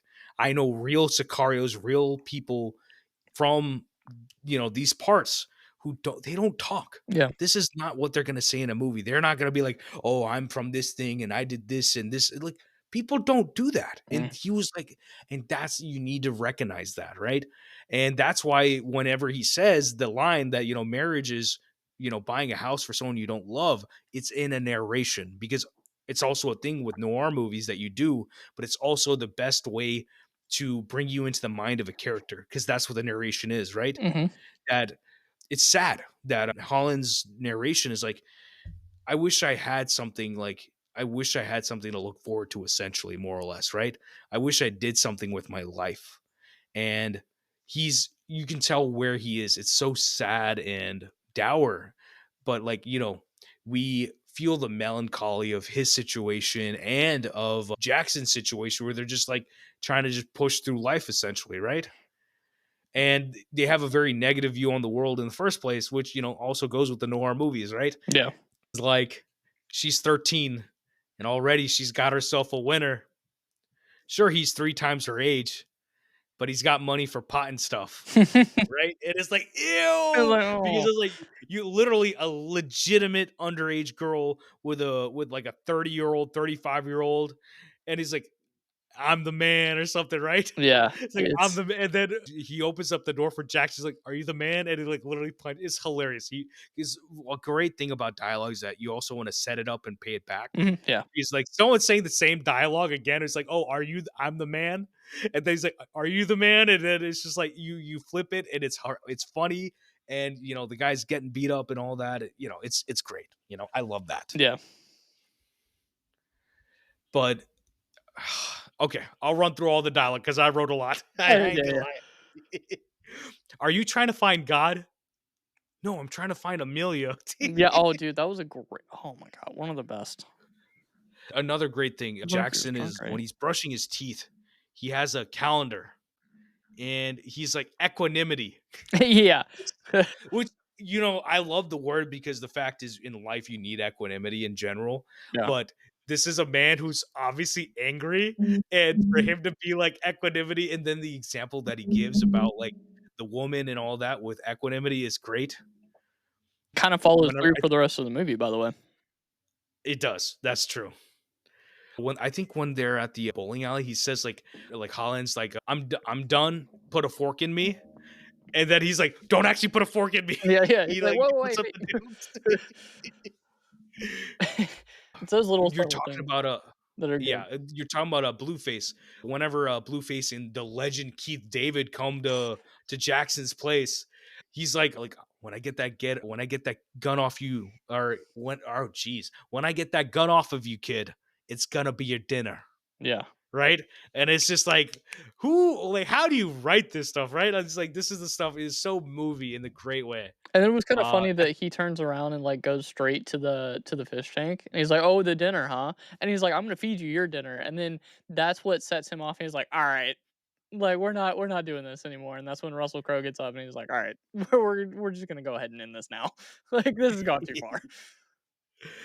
at the birthday party with a kid, and it's a great thing because it's such a kid thing where it's like kids are always like doing bad behavior. It's like I think Holly says like Jesus or something, Yeah. and then Janet's like, "You took the Lord's name in vain." No, I didn't, Janet. I actually found it very useful. Yeah. Yeah. It's it's and I it's will the way he say it's delivers it funny. too. It's funny because like I always say "jeez," and my mom's like, "Why are you always taking Jesus' name like this? You need to stop taking the Lord." It was just funny, because obviously I'm Hindu and stuff, and then, Yeah. like, I say "jeez" a lot, and my mom's like, "Why are you taking the Lord's name in vain like this?" I it's funny because my parents would do that a lot whenever we were growing up, and eventually I got to a point where I was like, "I think he's got bigger things to worry about," and they're like, "Fair Yeah. point."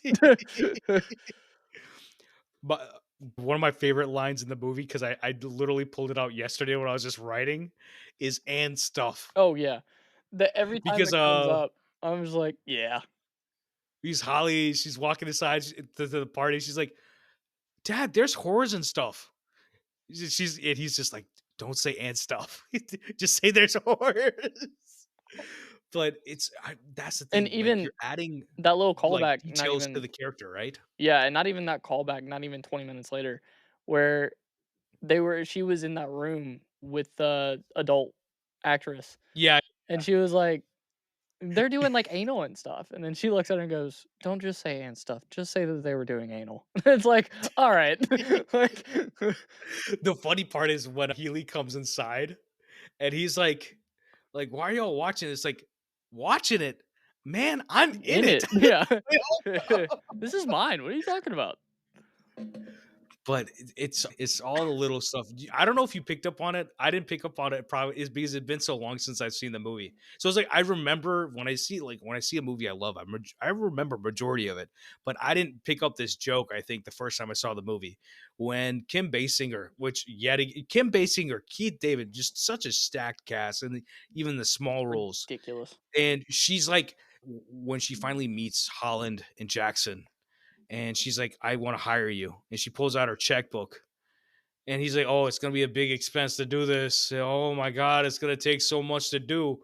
We can't do this for anything less than." And then she's writing the check for $10,000 Yep. and nothing less than $5,000. And then she tears up the check, and they do it so matter of factly that like no one notices it. But it's like it's the comedy is there for us that like this dope doesn't realize that he could have had double the paycheck from this terrible woman. Well, I think at that time, they didn't really know, like, what kind of money she had, what length she was gonna go to even, Yeah, but do what she needed to do, I guess. nah, it's a good life lesson in general, right? Yeah, That yeah.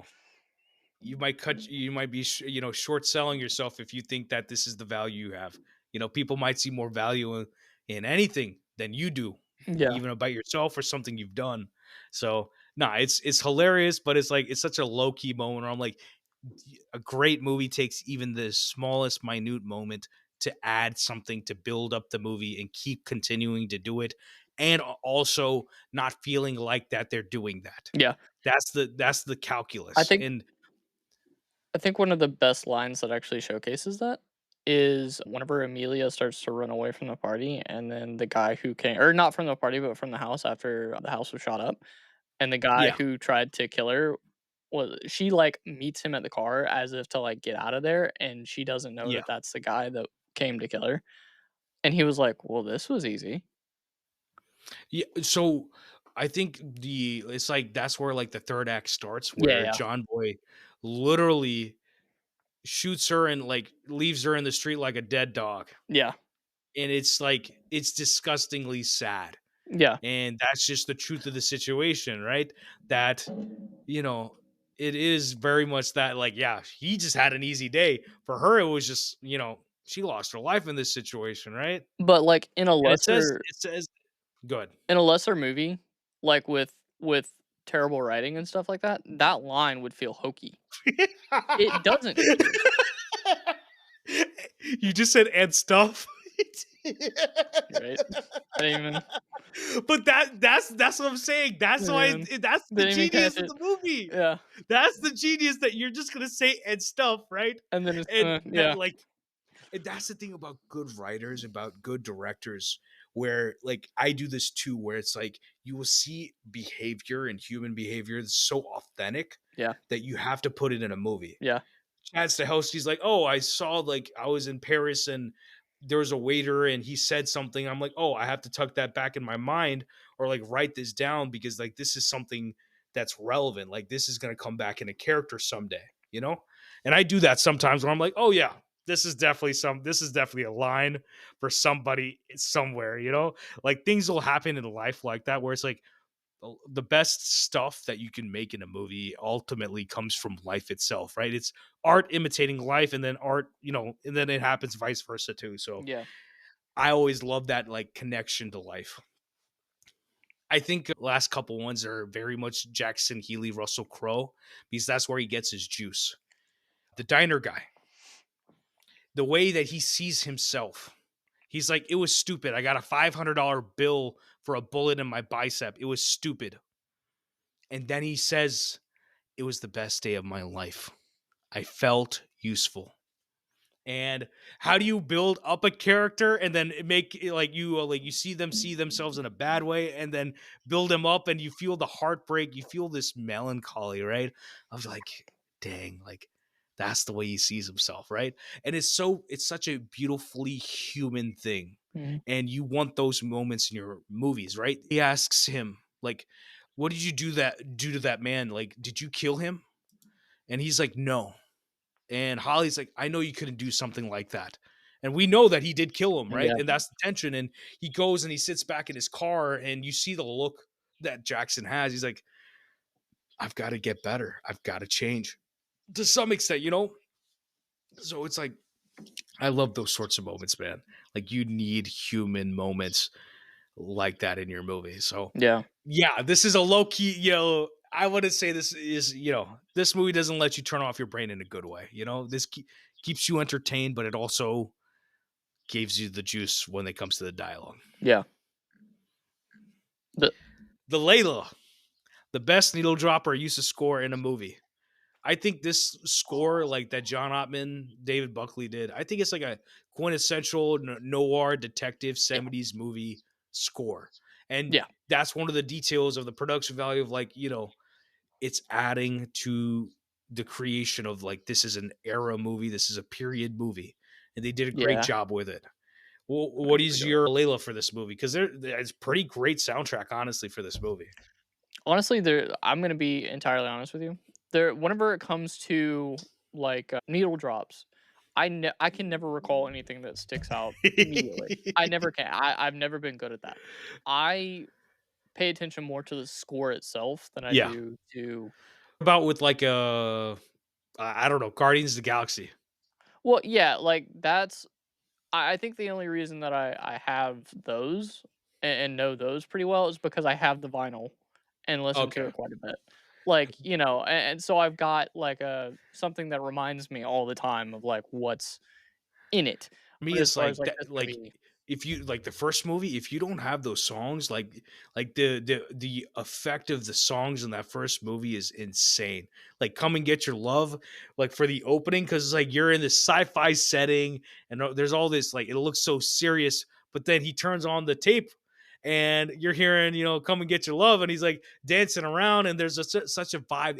It creates the tone of that movie, you know, truly. Mhm. And for this, you know, they were just adding pretty much like, you know, this is the 70s, this is the vibe.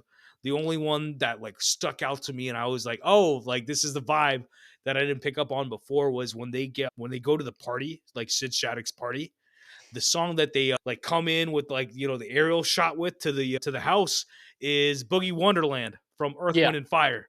And yeah, I'm just like, yep, this is the 70s music. I'm vibing. This is the yep, party. Because that's like a quintessential party song to me. So I'm just like, okay, this is awesome. And that's the thing. It's effortlessly done. It happens quick and you dive right into the party. you don't have to worry about anything else, right? Because the music leads you in, the shot and the music lead you in, push you in to the party. And yeah, that's mine. Like I mean, Earth, Wind, and Fire. It's like there's nothing else to say. It's like it's the goats. You know, this is classic music.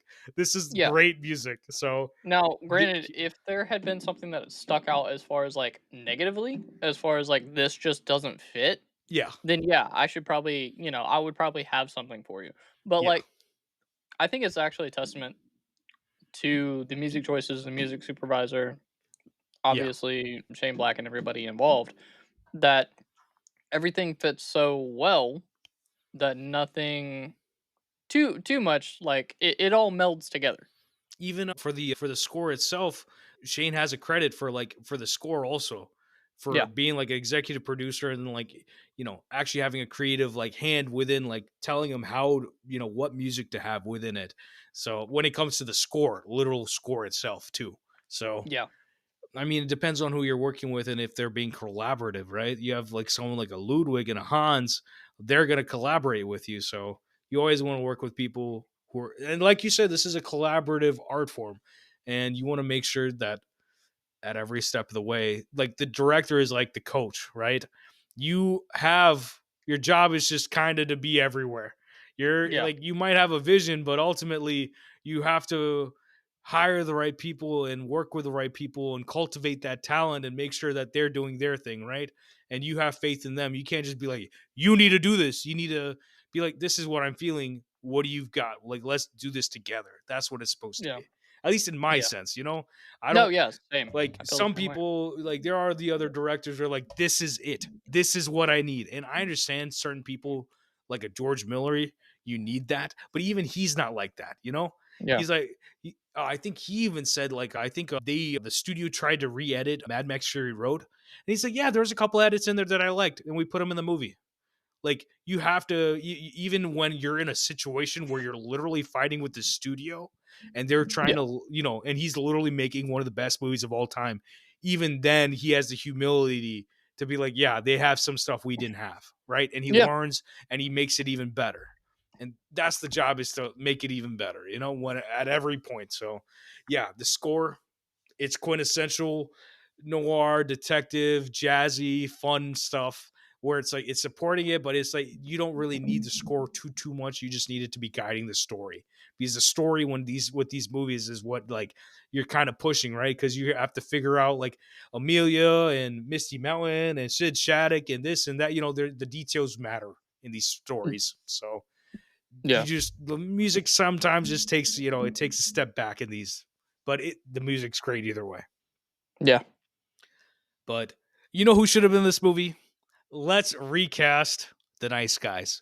I don't know if you came with any recast today, I did but not. we have a murderous cast between everyone from Ryan Gosling to Keith David to Margaret Qualley to Kim Basinger to a dead Robert Downey Jr. to a Jack Kilmer. The kid who's the projectionalist, the kid that they Oh find yeah, at yeah, yeah, the yeah, yeah, yeah, that yeah, is yeah. that is Val Kilmer's son. Is it really? He was in a movie called Palo Alto, I and didn't know that's that. why I knew him. Like I already knew him before this. And you know who shot Palo Alto? Aldem Durald Arkapaw, the woman who just shot Sinners.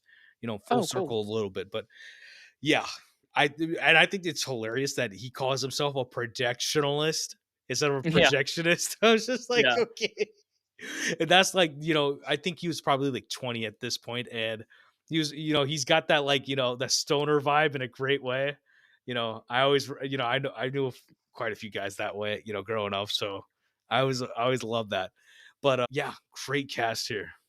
If you yeah. ain't got any, I'll cook. I got I some. so I now that I think about it, like, there's probably only one that I could really think about that Yeah. would still be kind of in the same vein, and like it wouldn't really change anything too much, but it would still keep that same tone of the movie and the character. Is Blueface could easily be played by Adam Goldberg. After watching Dazed and Confused, you could see that Adam Goldberg could definitely play him. 'Cause he's Adam kinda that Goldberg. same. Yeah, yeah, he's kinda that same vibe. I'm Trust me, trying to whenever you make see sure it, Adam Goldberg you'll. with the does he have a beard? I don't know if He I'm does I don't know if he okay. I does got you. I know. in Dazed Yeah, and Confused, yeah. but I don't Because remember if he does in Adam Dazed and Confused. and that actor, they look like they could be brothers too. Yeah, they really do, and I thought that too it was at first. I Oh, was okay, like, okay. "Is that?" And I was like, "Oh, no, it's not." And then I Adam was is like, on, "Yeah, if I anyone think was he gonna was be on The there." Equalizer, the show Mhm, with yeah, Queen Latifah, yeah. That's why I yep, was like, wait, I was see, that's why, like, I just have to recognize a face and that I can put it together because, that's how it is a lot of the time. Like, me and my dad will be watching movies, be like, "Who is that? Like, where have I seen this person?" Right? And it might yeah, have been like some random TV episode from 10 years ago, but it's like I know that guy. And yeah, that's the thing about like good talent is that they are like that in the sense of like you're so good that you're memorable, and yeah, it's hard to casting is a very interesting situation always because you need to have people who are some people need to be memorable, some people don't need to be memorable, but like there's different there are different varying levels of memorability that different actors need to have for different roles, right? yeah. Because let's say you had Robert Downey Jr. and you could actually see his face, right? People will be like, "Oh my god, that's Robert Downey Jr." Yeah, it'll take you out of it. Yeah, it'll He'll take you take out you of out. it. But like I could, like they gave him a prosthetic nose and all that. But like Yeah, once you watch it, you'll be like, "Oh yeah, that is totally Robert." But yeah, it's pretty cool. I will say for me, I had a interesting time doing this. Meaning I really. didn't have a fun time doing it, but I was like, this is so hard to do because like this movie is so well cast. Well, see, that's the thing is, like, if the concept of because I was talking about this with Miracle that's gonna be coming out on my pod here soon, last night, is that, like, the whole point of recasting and having that conversation is the implication that there is something wrong with the initial cast to begin with. Oh yeah, there's nothing wrong, And but I'm that's like why I and I'm I like, I never do a can't bar for bar. even yeah, no, Yeah, I can't sit here and because like, Margaret Qualley for a lot of the recastings, if we were to talk about a movie that, came out later and then was to be re-released now, like, today, like, if it were to have an yeah, initial release now, like, Margaret Qualley is my typical, like, go-to for, like, a, brunette yeah. woman who is I a great got you. actor who could be thrown into almost any situation, and it works. And she's already in this movie, Yeah, so I don't have to worry about that. S- Like Russell Crowe, literally no one. everybody's Russell Crowe perfect and in this Ryan movie. Gosling, Yeah, there's no one that you can put in those spots and it still work. yeah. I mean, I'll try. I mean, I'll let yeah, go No, ahead but see, and that's the thing is like when you cast somebody, and especially like the way they play a character is a very specific thing. So whenever we've recast, I never do a bar for bar because it's like certain ones you can with maybe like a 70s, 80s movie where you can just be like, what if? But yeah. besides that, I'm just like, let's move it to today, whether it's like Jaws or something like that, right? Where I'm like, oh, if I made Jaws today, Coleman Domingo is in this movie, Mhm, I'm yeah, casting different actors of this era in reflection of the work that they did in that era, right? So that's what I'm doing here. yeah, And I'll start off the top. Holland. So Ryan Gosling is Donald Glover now. Donald is okay, pretty much at that age now, and yeah, he whenever like his comedy acting wise, he still has that like physicality.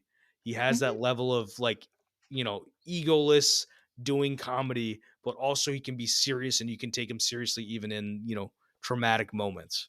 yeah. So Donald was mine, and that was a pretty hard one to find because I was just like, I don't know who else could really do this. There's no one. There's no talent under at 35 right now that can do that. Honestly, I think he could pull it off.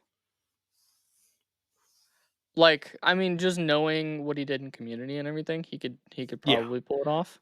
because he's done Community, Atlanta, like he's done the serious comedy, like the dark comedy, and then he's also done the comedy, the funny Yeah, comedy, and he excels at both. And that's what this mhm, ultimately is. It's definitely both worlds. So he would have a good time doing that. It's just, he might have to I mean, because there's certain moments in Atlanta where I'm just like this is hilarious. Like it's not hilarious for him, but it's hilarious for us. And there's a yeah. lot of that in this movie. I don't know how you're gonna take this for Russell Crowe, for Jackson Healy, Danny McBride. Because Danny can do serious, this would not be, the usual fare of like him just like throwing 1,000 jokes a minute. it would be him having to be serious. And it would be Yeah. something you've never seen from him pretty much. Yeah. Like, I'm not casting Danny just to be Danny. I'm casting him because he's funny, but he's also like he's got like a I think he looks mean, you know? Yeah, yeah, Like yeah. if you didn't know who Danny McBride was and you just saw him on the street, he might be a scary dude. Yeah, I just don't like, I don't see him as the muscle because I think Russell Crowe is so much bigger and just, like, has, like, such a bigger build just Oh, naturally I that mean, I'm like, Danny I has a don't big even build. I mean, he Danny does, but Danny can beat the if you're crap out of comparing somebody. him if you're comparing him to Russell Crowe who is already there, it's kinda like, I'm Yeah, like, I don't I got you. know. Margaret, I went with Jenna Ortega. That's just a hard one Yeah, to do that's clear. because I was you need thinking someone in their Mikey. 20s and like how it's really hard to find talent in their 20s, at that age that Yeah, hasn't popped off yet, yeah, And what you want for that role is like, like, oh, mom, you want that sort of vibe as a person. And yeah. Jenna, obviously, Wednesday, everything else, she is that, and she's closer to that age. So I was just like, that's who I went with.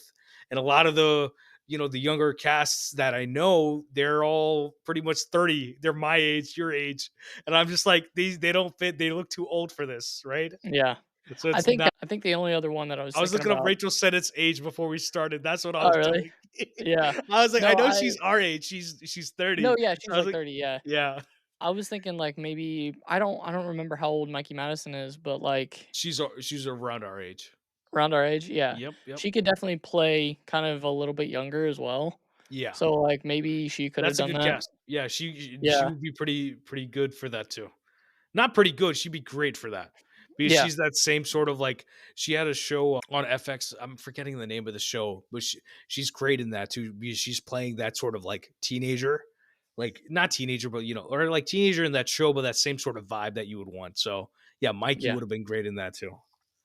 But that's the thing, is like, it doesn't feel like a long time, but like 10 years makes a difference, especially with like younger ages. Like Kim Basinger, I went with Naomi Watts. I think that Ooh, yeah. Naomi would have killed that. And, I wanted to go with someone who's kind of been in a film noir to some extent. Like, Mulholland Drive was the comparison. Because Kim Basinger is obviously in a LA Confidential, iconic movie, honestly, for me. Even Russell is in LA Confidential with Guy Pearce and, that one bad dude from Seven. You know, Yeah, yeah. great, but LA Confidential is still a great movie. Kim is great in it. And I think Naomi, she would have killed playing the politician mother, but also, being the villain. And she has levels to it. I I was think Hannah talking about, Waddingham would be decent too. but she English. That's what I was like. I had to go with some American.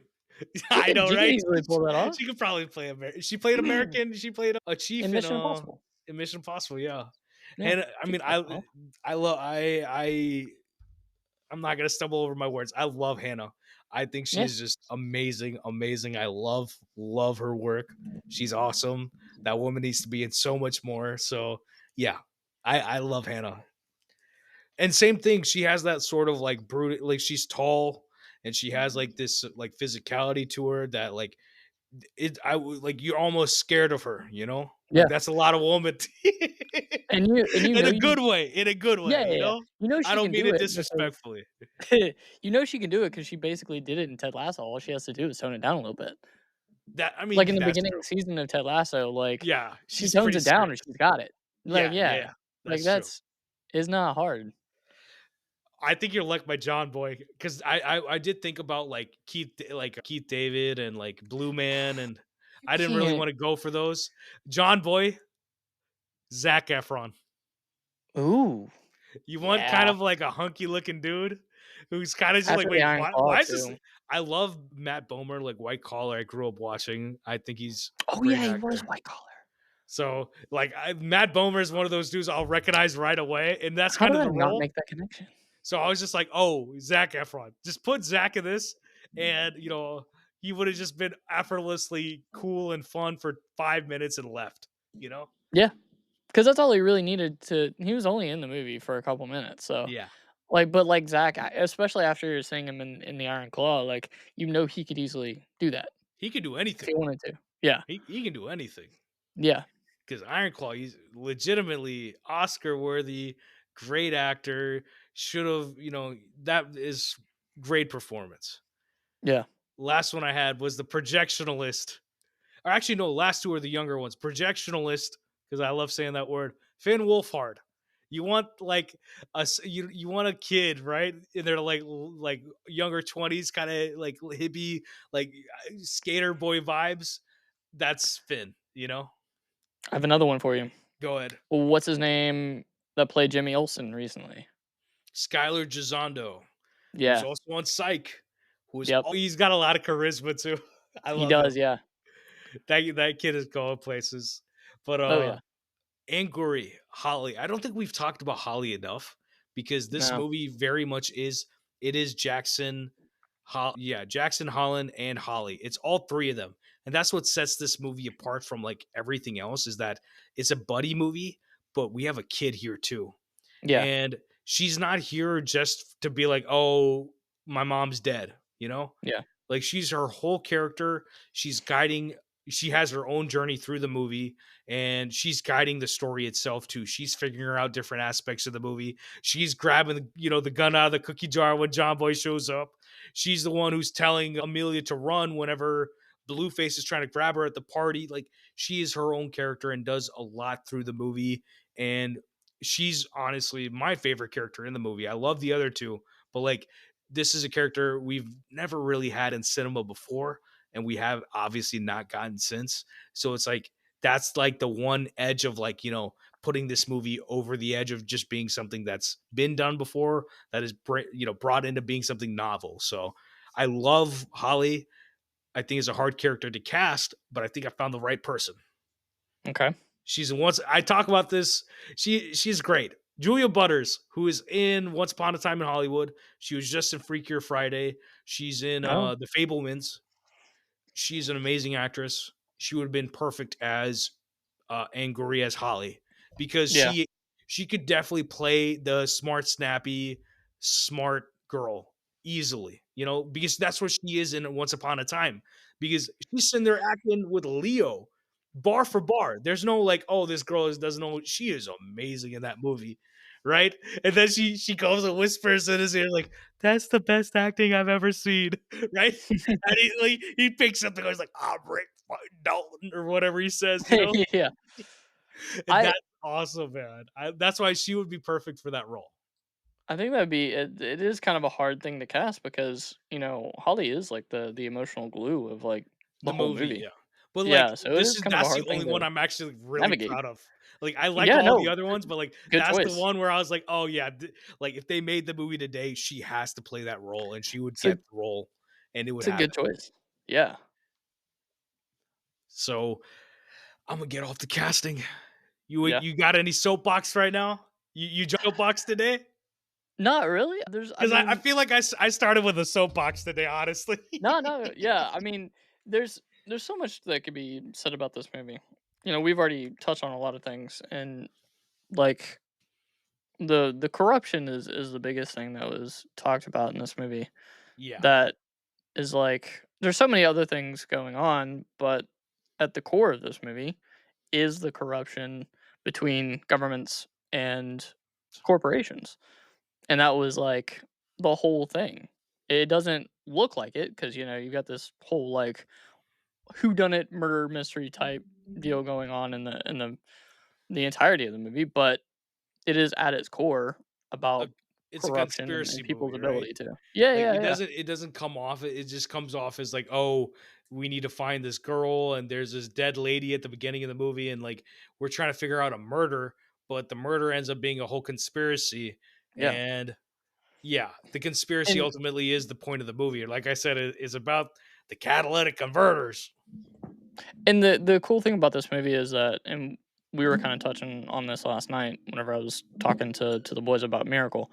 The the core theme of this movie is not only is something that has been going on way before we were thought of, you know, it at the conception of America and even well beyond that.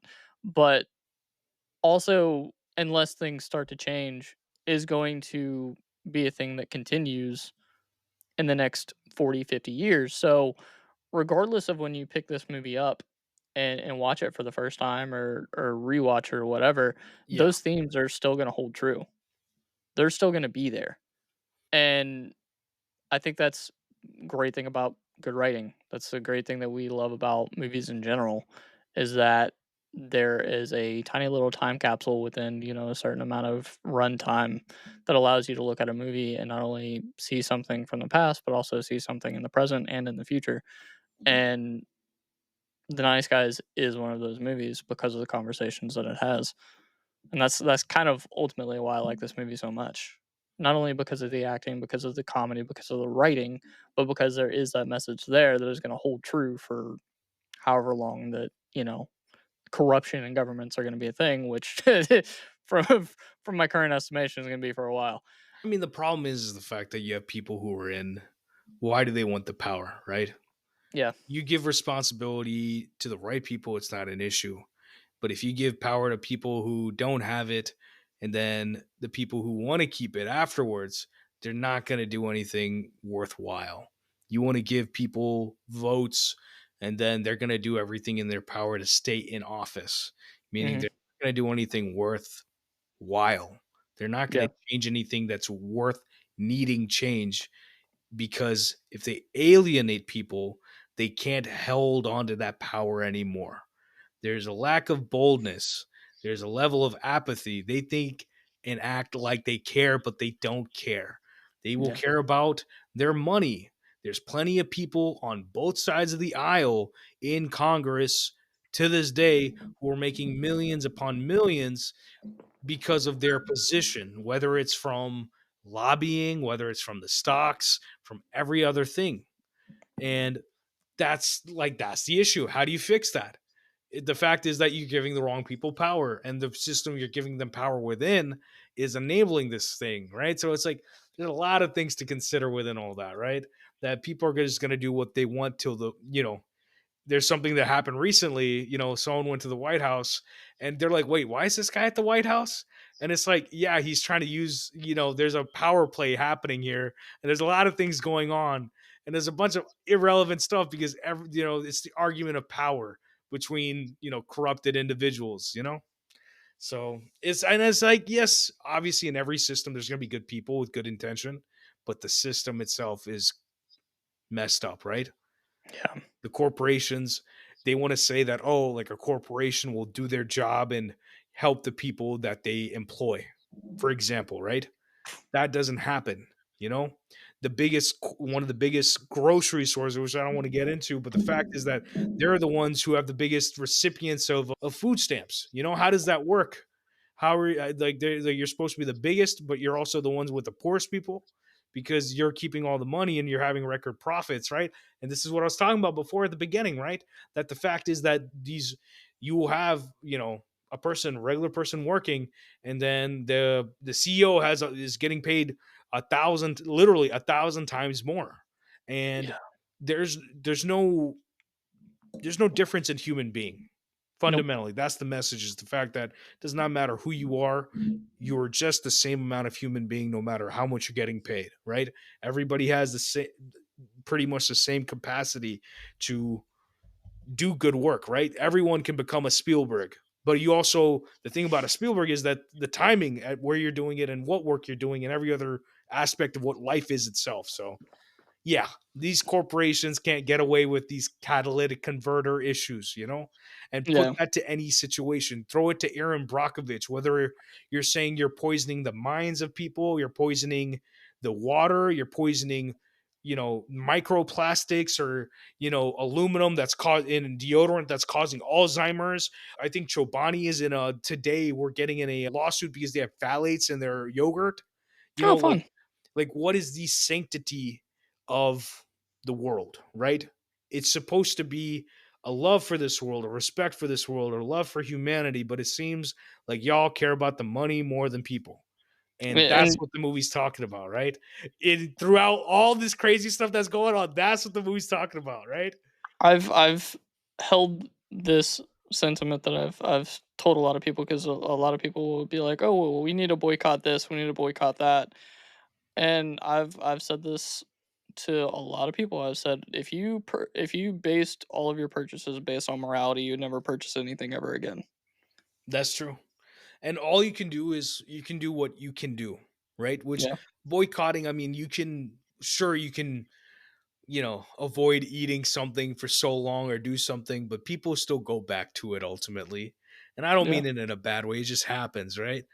But it's like I don't eat meat, right? yeah, What is that? What is the meaning behind that? Just like, oh, like, this is a religion and they told you not to eat, so you don't eat. No, I am trying to avoid the harm that comes from eating meat. That's all it is. But on the other side, you can argue that because you eat more vegetables and stuff, the amount of energy that it takes to do that. Oh, you still eat mhm, dairy, then what's the biological cost to the planet for that also, right? So it's like you said, right? It's like you can avoid certain things where you can, but ultimately it doesn't, our lives all come at a cost, right? There's as beings on earth, you were causing something to happen in general, right? So it's like you have to manage what you're doing. I wouldn't say boycotting is not changing anything per se, but there's also like your actions do dictate something, but it's not like a full change. There has to be a systematic change too, right? And that happens only when a lot like everybody gets on the same page. And boycotting is not, on the same page. So yeah. you can try. I'm not saying not to try, but that's not lasting change. It No, isn't. I can say, like you should definitely consider where you're spending your dollars, though. I will say that. yeah, You can't just be like, oh, here, charity, here you go. There's certain because you can say that it's a charity, but they're spending how much money paying their CEO for a charity? Like, hundred and who's thousand paying? plus easily for Yeah. most of them. How much does Susan G. Komen Foundation? How much money do they pay theirs? Six figures. Oh, easily. And Yeah. it's like if you wanted to have a nonprofit, and that's the thing that they use. That's the sneaky word. Yep. A nonprofit corporation. Yeah. Right? It's a corporation. They're helping people, but it's a corporation. Yep. And people need to help people. Number one, there's no ego about it. There should be a modesty within it, right? No, you don't have to tell people you're helping people. And then on Yeah. top of that, it should just be a responsibility that we all hold and understand that, you know, that this is where we are. It's my responsibility to help people because I have the ability to help them. And, it's just what is the right thing to do. That's it. Hmm. You know, Yeah. you can people are thing on soapbox. Listen, this is a real thing. People are very easily, what do you call it? They're given the freedom of not caring because they have money. They can say, "Here's money, get out of my face." Yeah. The real currency, if you actually want to help people, is time. Hmm. If you give your time, people don't want to give their time. They want to give the money. They want to give time. You want to say, like people go to soup kitchens and things like that and help there. That's a good thing because you're giving your time and your physical efficiency.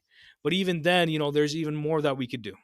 fundamentally. So, yeah, there that conversation runs long, but it is a fact that this is about corporations and the fact that a corporation in its, you know, metaphor of like literally being the face of capitalism is doing something that's not necessarily in the goodwill of, of the people, right? Yeah. You'll have Yeah. something like the Nice Guys. You'll have something like Andor, which is, they spent $700 million on this thing and they're literally making fun of the system that made it. And that's the whole point. Okay. So maybe that's why they don't give this man money because he's talking the business. Yeah. Yeah. He putting us on game when he don't mean to put us on game, man. I will say 2016. So how I don't know. So you said you watched a lot of movies. I'll get into the Yeah, Oscars dude. for this year. This is the Moonlight La La Land year. Yeah. Silence came Yeah. out. I think it's a great year of movies. I think 17 might have been a little bit better, but a lot of good movies coming out in general. What do you remember? What are you thinking about Oscars for this movie? So actually, I remember watching. This is the first time I remember watching the Oscars and like looking at it and going like, What?" Like a lot of times, a lot of the wins and stuff, it Yeah. didn't make a lot of sense to me. Want I'm me gonna to pull it go down the back list real up. quick? Yeah, I'm gonna pull it back up real quick. Actor, Um, best actor in a wait, leading so role. this came out in 2016. It has to be a 2017 Oscar, right? Yes. So yeah, 2017 Oscars. Okay, hold on one So, sec. best actor in a leading role, we had Casey Affleck. Ryan Yeah, Gosling was nominated for La La Land, which he is fantastic in also. yeah.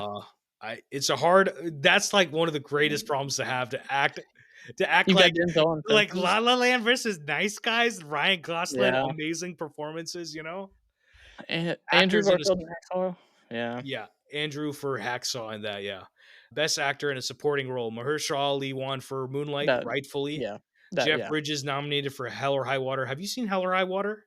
I have not. I need to watch Hell or High Water. That's on my Because we were list. talking about when we watched Sicario. Y'all will love that movie. It's great. Yeah, Have you seen Manchester by the Sea? yeah. I see Manchester by the Yeah, Sea. that's I liked great. that. Yeah, Michael Shannon, Nocturnal Animals, Tom Ford, gr- real good I still need movie. to watch that. Tom Ford finally, after like 10 years, finally making another movie. I'm excited. Best actress, Emma Stone. That was great. Yeah, Best actor in a supporting role. That's the only thing this movie would have had because there's no women in leading roles in this one. yeah, yeah. That's really the but only even thing I would have had. but even then, this is a pretty stacked year. I don't know about Nicole Yeah, for this is. Lion, but Octavia Spencer in a Hidden Figures, Michelle Williams, Manchester, Naomi Harris for Moonlight, and Viola winning for Fences, which is like I think she's a better actress than Meryl Streep, but we're not going to talk about that. And So the only other thing that I'm looking at right now that I could actually place them in is possibly costume design. Because like yes, costume design, I Fantastic could, yeah. Beasts is great, but like, and I mean Colleen Allied, At- like really, Colleen Atwood is like she's a legend. yeah, The real winner for that costume design is La La Land. yeah, Mary yeah, yeah, Zophris's work is the best work out of all that because the way that the intentionality of musicals specifically, the way that we've talked about this is the third 2016 movie on the pod because we've done La La Land and we've done Arrival. And obviously, I think both of them are better than Nice Guys. Just objectively, I think everybody can agree on that, even though they're all great yeah. movies. La La Land, the way that Damien envisioned the visual of the costumes and the set design, the production design, it goes hand in hand as it should in musicals. So that one wins. But yeah, you're right. Nice Guys I should think it should definitely be definitely here. be in I costume think design. the Yeah, costuming in Allied is good, but also I remember being in the theater and being like, "What is this Florence Foster Jenkins?" I'm like, "No, literally." yeah, When yeah, when we walked into the theater, the first trailer that played was for Florence Foster Jenkins before The Nice Guys. I was like, "What is this?" I was like, "This is just a period piece. This is like, why are you making this movie? This is not interesting." yeah. I genuinely didn't even know it existed until I looked at that list for the Oscars, and I And was because like, bro, oh, Meryl Streep is nominated for an Oscar for it, which That's is like crazy I'm that I just like, don't even know what what is this movie this? is. Because people they make a lot of movies like that. Yeah, Judy. They made that I think is it Judy Garland. Rachel Zellweger was playing Judy Garland, I think, or something. And it's just like, why did y'all make this? Another one nominated here is Jackie. Natalie Portman playing Jackie O'Kennedy. Or yeah, Jackie Kennedy, excuse me. I'm going full Irish yeah. O'Kennedy. Okay, yeah, But Jackie's actually great, yeah, Pablo Lorraine has made that. He made Spencer with Kristen Stewart, Maria with Angelina Jolie. He has a great talent of making these stories about real women in not great situation, pretty like serious situations, dire. but like great Yeah, movies out of these serious situations where I'm like, I don't like biopics, but everyone he's made has interested me. I think Spencer plays like a horror movie and he's got Kristen Stewart in there and it's awesome, but it's like, yeah, he makes some pretty great movies. Directing, we're just gonna scroll past everything else. I'm not gonna yeah. argue anything else, even There's really though, nothing else like I to said, argue. it's just a great year of movies in general. But you'll have random wins. Oh, we talked about it for film editing. How does Hacksaw Ridge win editing when you have Arrival sitting right there? Yeah, La La Land is sitting right there. Like these yeah, movies, the editing is you need the editing in both movies much more. And Arrival is the most crucial editing. That movie don't work without the editing.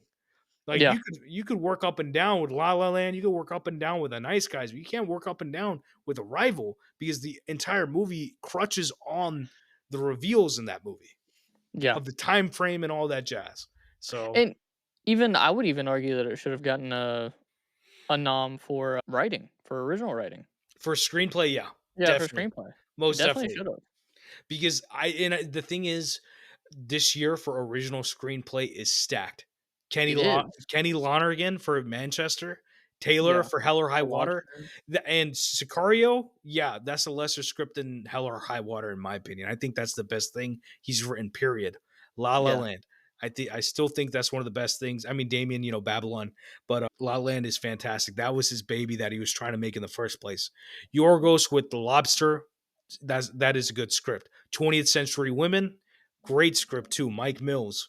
So it's Yeah. like, yeah, it's an embarrassment of riches with that, and on top of that, The Nice Guys is just as great. So it It definitely is. should have been there. You're right about that. And all it is the politics and the campaigning and hype and all that jazz. But yeah, The Nice Guys, it has the sauce. And yeah, it wasn't there, but Ryan's there at least. I think Ryan, did he win an Oscar? Has he won an Oscar? I don't know, Mm, because I think so. I know he got nominated for Ken for playing Ken in Barbie, but I don't think he has an Oscar. I'm looking at it right now. I'll let He's you know.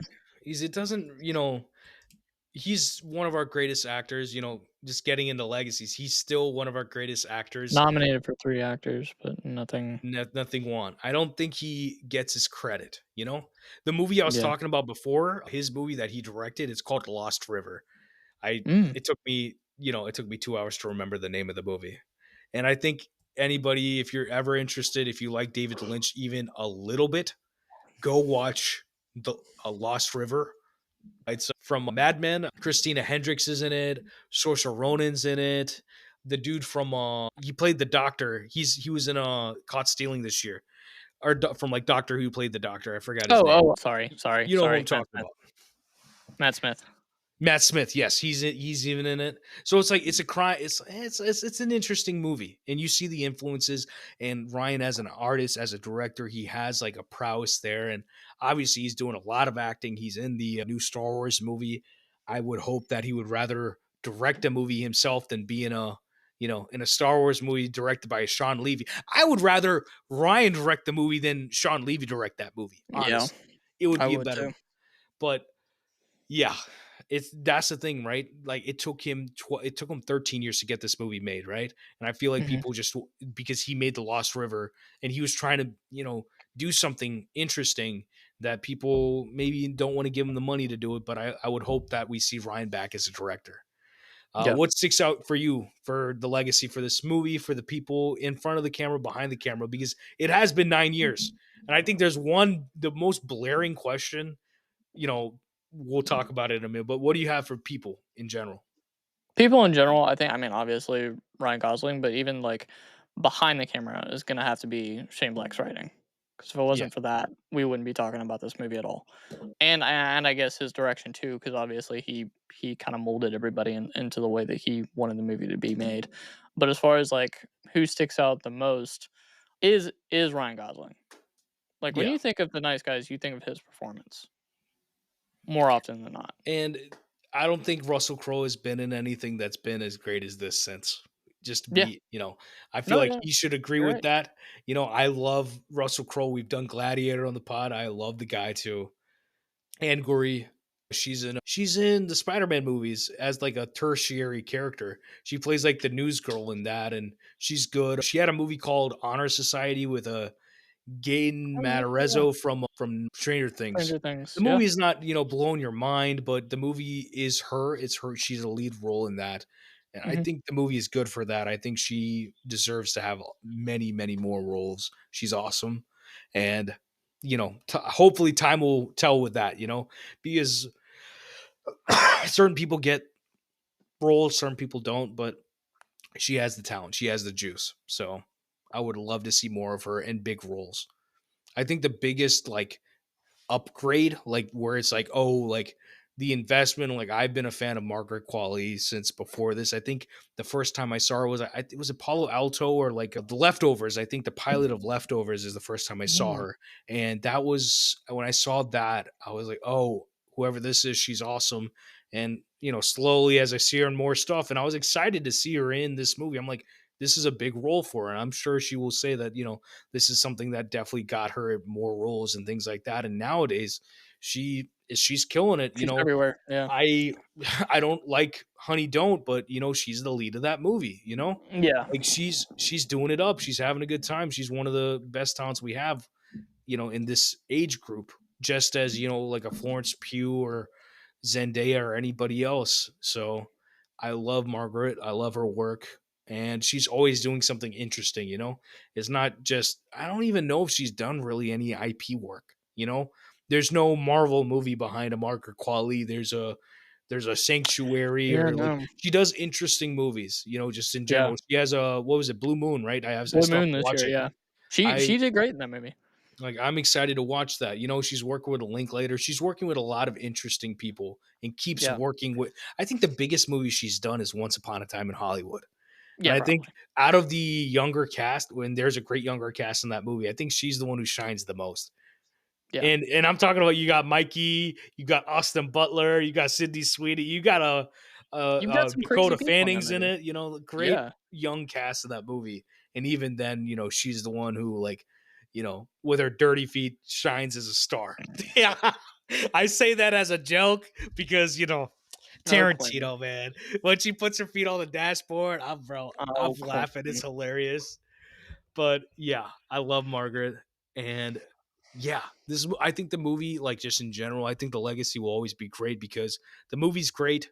And every time people see the movie, they'll have even more of a love for it. It'll be like, hey, have y'all seen this movie? This movie is awesome. I don't think you've seen this movie. Check it out. It is one Yeah. of those sorts of cult classic movies. And it'll become that, as the time goes on, even more. But I did want to say, the biggest question that comes out of this movie is ultimately, why is there not a sequel? Right? Dude, I tweeted it last night. You saw it. I was like, we need a Nice Guys too, and And this is I something that think we've been talking about on Twitter for a Even while. Shane Black wanted a sequel. I think he was probably during like the Let's go for it. Predator stuff, like a Predator or Play Dirty. He was during like press. He was definitely like, I want to make another one. But last year in 2024, Gosling was probably asked about it, and like, why is there no sequel? And he says, so much of a sequel, I think, is decided by the opening weekend of a movie.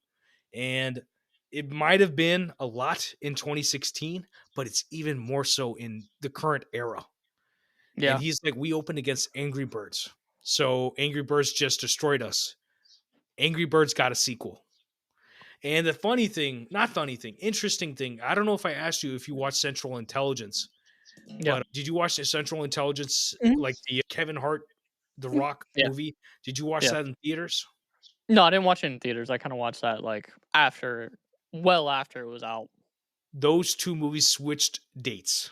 And Yeah, yeah. Central Yeah, we Intelligence talked about made that. good money, you know? Yeah. That obviously cultivated into like a Jungle Book, or not Jungle Book, excuse me, a Jumanji, and that led into some bigger things for those two people. But we got that instead of the Nice Guys too. I know, and if And we switch those 2 dates back, like, if it was back to I where it was normally, I think it would be a different conversation. I don't think it would be a different conversation, just Well, because because what else would it I mean have gone up against at that time? it was like, it was a couple weeks later. It was like June 17th. It was the summer still. But I Yeah. mean, in the sense that, like, the fact is that people know Ryan Gosling, but Ryan Gosling isn't out there like social media, this, that, and the other. Yeah. Kevin and The Rock are out there in that sense, right? Yeah. And whether we agree with it or not, that's what sells movies nowadays. Not every movie, because Christy bombed. You can say that Yeah. Sydney Sweeney is one of the most popular women in the world right now, and even then, that movie didn't do well. And that's Yeah. a lesson to learn also for them. But this situation is kind of the same thing, where it's like Ryan Gosling is pretty dang popular, and even then, this movie didn't sell. Yeah. So it's like, it's an interesting conversation when it comes to that, but ultimately, I say, you know, that's what I was saying before, that Warner Brothers, they made their money, and people are like, oh, like One Battle After Another is the one that like messed up their streak or this or that. No, if you can make all of these other movies, you can make one Nice Guys or One Battle After Another that actually matters. So that's, Nice Guys too. I would love to see it. I think that's a pretty effortless, like, sequel to make, in the sense that, like, they're just on another case. Angourie's older. So she goes from being like the person who's helping the story to being like someone who's causing issues in the story. And Yeah. then, Holland dealing with Holly, and there would be such a clash there that would be hilarious. And and then you have the case of the movie, right? So it's like the movie writes itself in that sense. Oh, It would be a fun yeah. story and a They could fun easily time. get it done. They just need to get it done. They just need to have Like, the means to do it, which you never know if he's written the movie yet. You never know. People don't say, "Oh, I wrote a movie," and we would only know if it didn't happen and it's not happening for sure. But you yeah. know, be that as it may, I think you already went into MVP a little bit. Who is your MVP for this movie? Because Gosling. you're, I don't know, Gosling. Gosling, yeah. Yeah. It's kinda hard for it not to be, because it is like, whenever I was growing up, I only knew him from Remember the Titans, Yep. It too. because yeah, he is. I watched him, constantly in that movie because I wore that movie out. But when you think of Ryan Gosling, you don't necessarily, like, if you were to take this movie out of the equation, you wouldn't think of him as a comedic actor.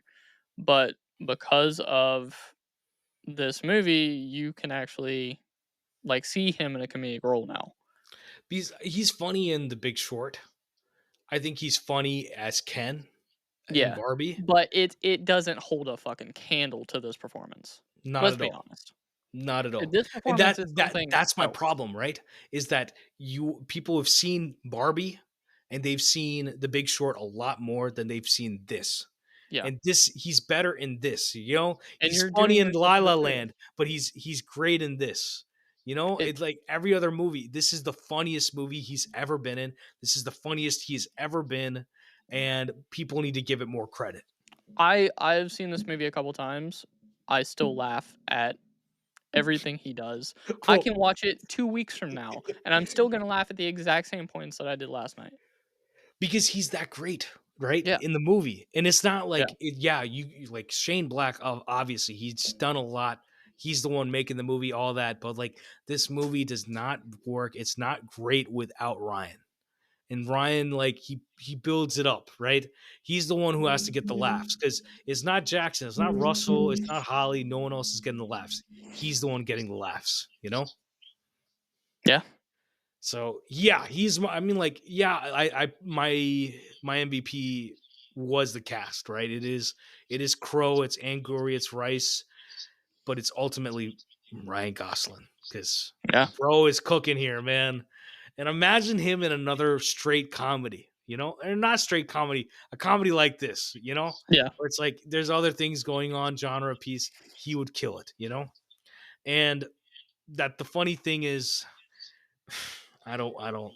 This this is me being more optimistic than I usually. I'm a pretty optimistic person, this. Yeah, What if The Last Starfighter, whatever it is, has a lot of comedy? Because Sean Levy's yeah. Ooh. movies have comedy, right? Yeah. And if he's just being funny in that movie, it's gonna be pretty awesome.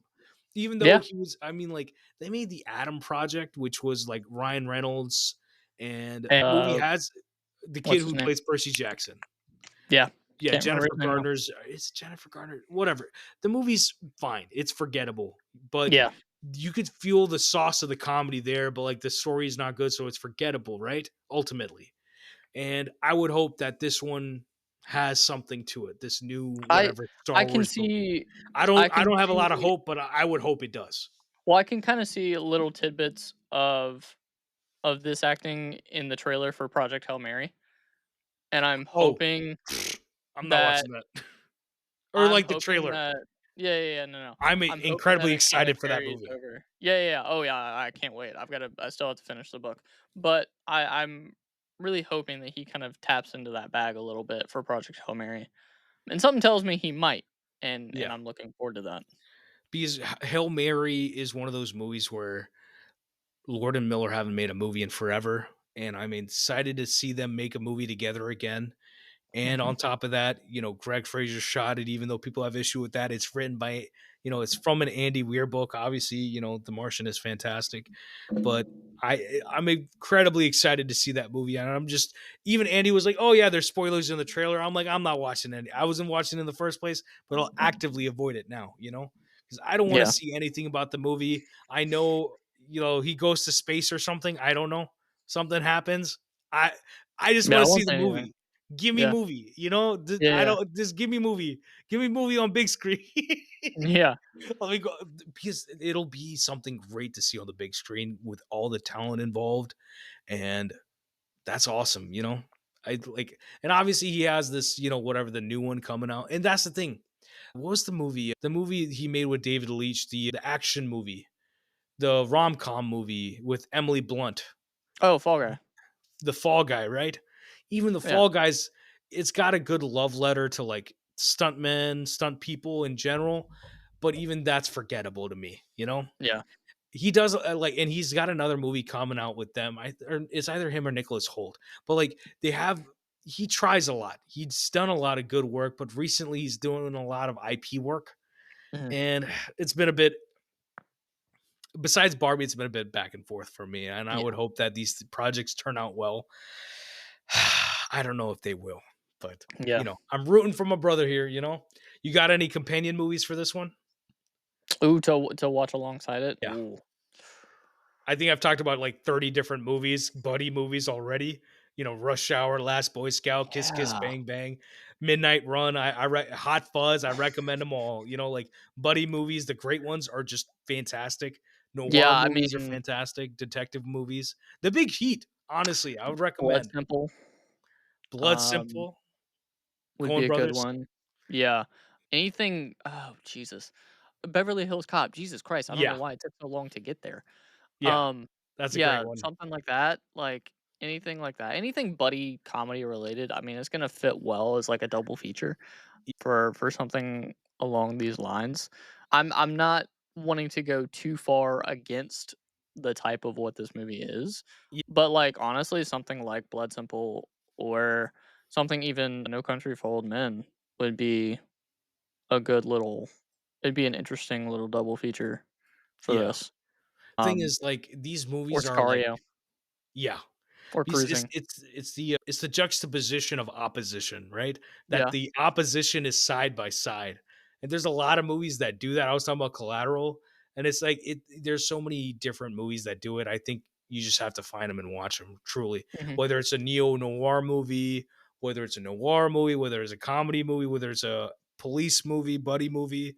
There's all sorts of ones out there, and I just hope people watch them more. Obviously, and I'm happy to be talking about The Nice Guys and Fuzz pretty much back to back in the same, like, plus or minus 3 episodes, because these are some of my favorite movies, genuinely. And I think Nice Guys is one of those that, it's been 9 years. People still have Yeah. not seen it enough. And it's one of those movies where I probably need to tell people more about. So this is us telling people about it a little bit more. That's all it Yeah, is. yeah. Already. You'll have everything is linked for you, with the Yes, pod, sir. first time watch pod. Y'all Yeah. obviously already did 7. I did the big heat with you. Yep. Fritz We did Lang's Miracle big last heat. night. Yep. Miracle is coming. It'll be out. It'll be way out It'll be out. by the time this Yeah. comes out. This in November, late November. This is coming out next year. Yeah. Yeah, yeah. Yeah, Miracle should be out by the 28th of November of this year of Yeah, there's 2025. gonna be plenty of episodes Um, on the first time watch pod. Definitely yeah. check them out. All great conversations too, man. Yeah. So it's been great having you on for the nice Yes, guys. sir. Yeah. Just a couple, I've been wanting to do this. just a couple of nice guys here. Yes, Not sir. not in the negative way. Because nowadays Nah. nice guys are, it's like, I hate, one of the worst sentences I've ever heard in my life is nice guys finished last. Such a Yeah. sad thing, such a stupid thing to say, but whatever. Alrighty. I will see you when I see you. You will obviously be back on the pod for something. I Yeah. don't know. Have we talked, because I was asking you at some point. I So was like, what are we doing next? we have a couple things Lined I up. wouldn't say lined up. Well, I mean, kinda lined up In for my end theory. of things. Yeah, yeah, Yeah. in theory. We have a couple things that we've kinda tossed around. We haven't had a set date yet, but Yeah. we're gonna get that Things squared will be away here happening. pretty soon. That's for Yeah. sure. Yeah. Alrighty. Peace and love. We will see you on the next one. Bye. Bye.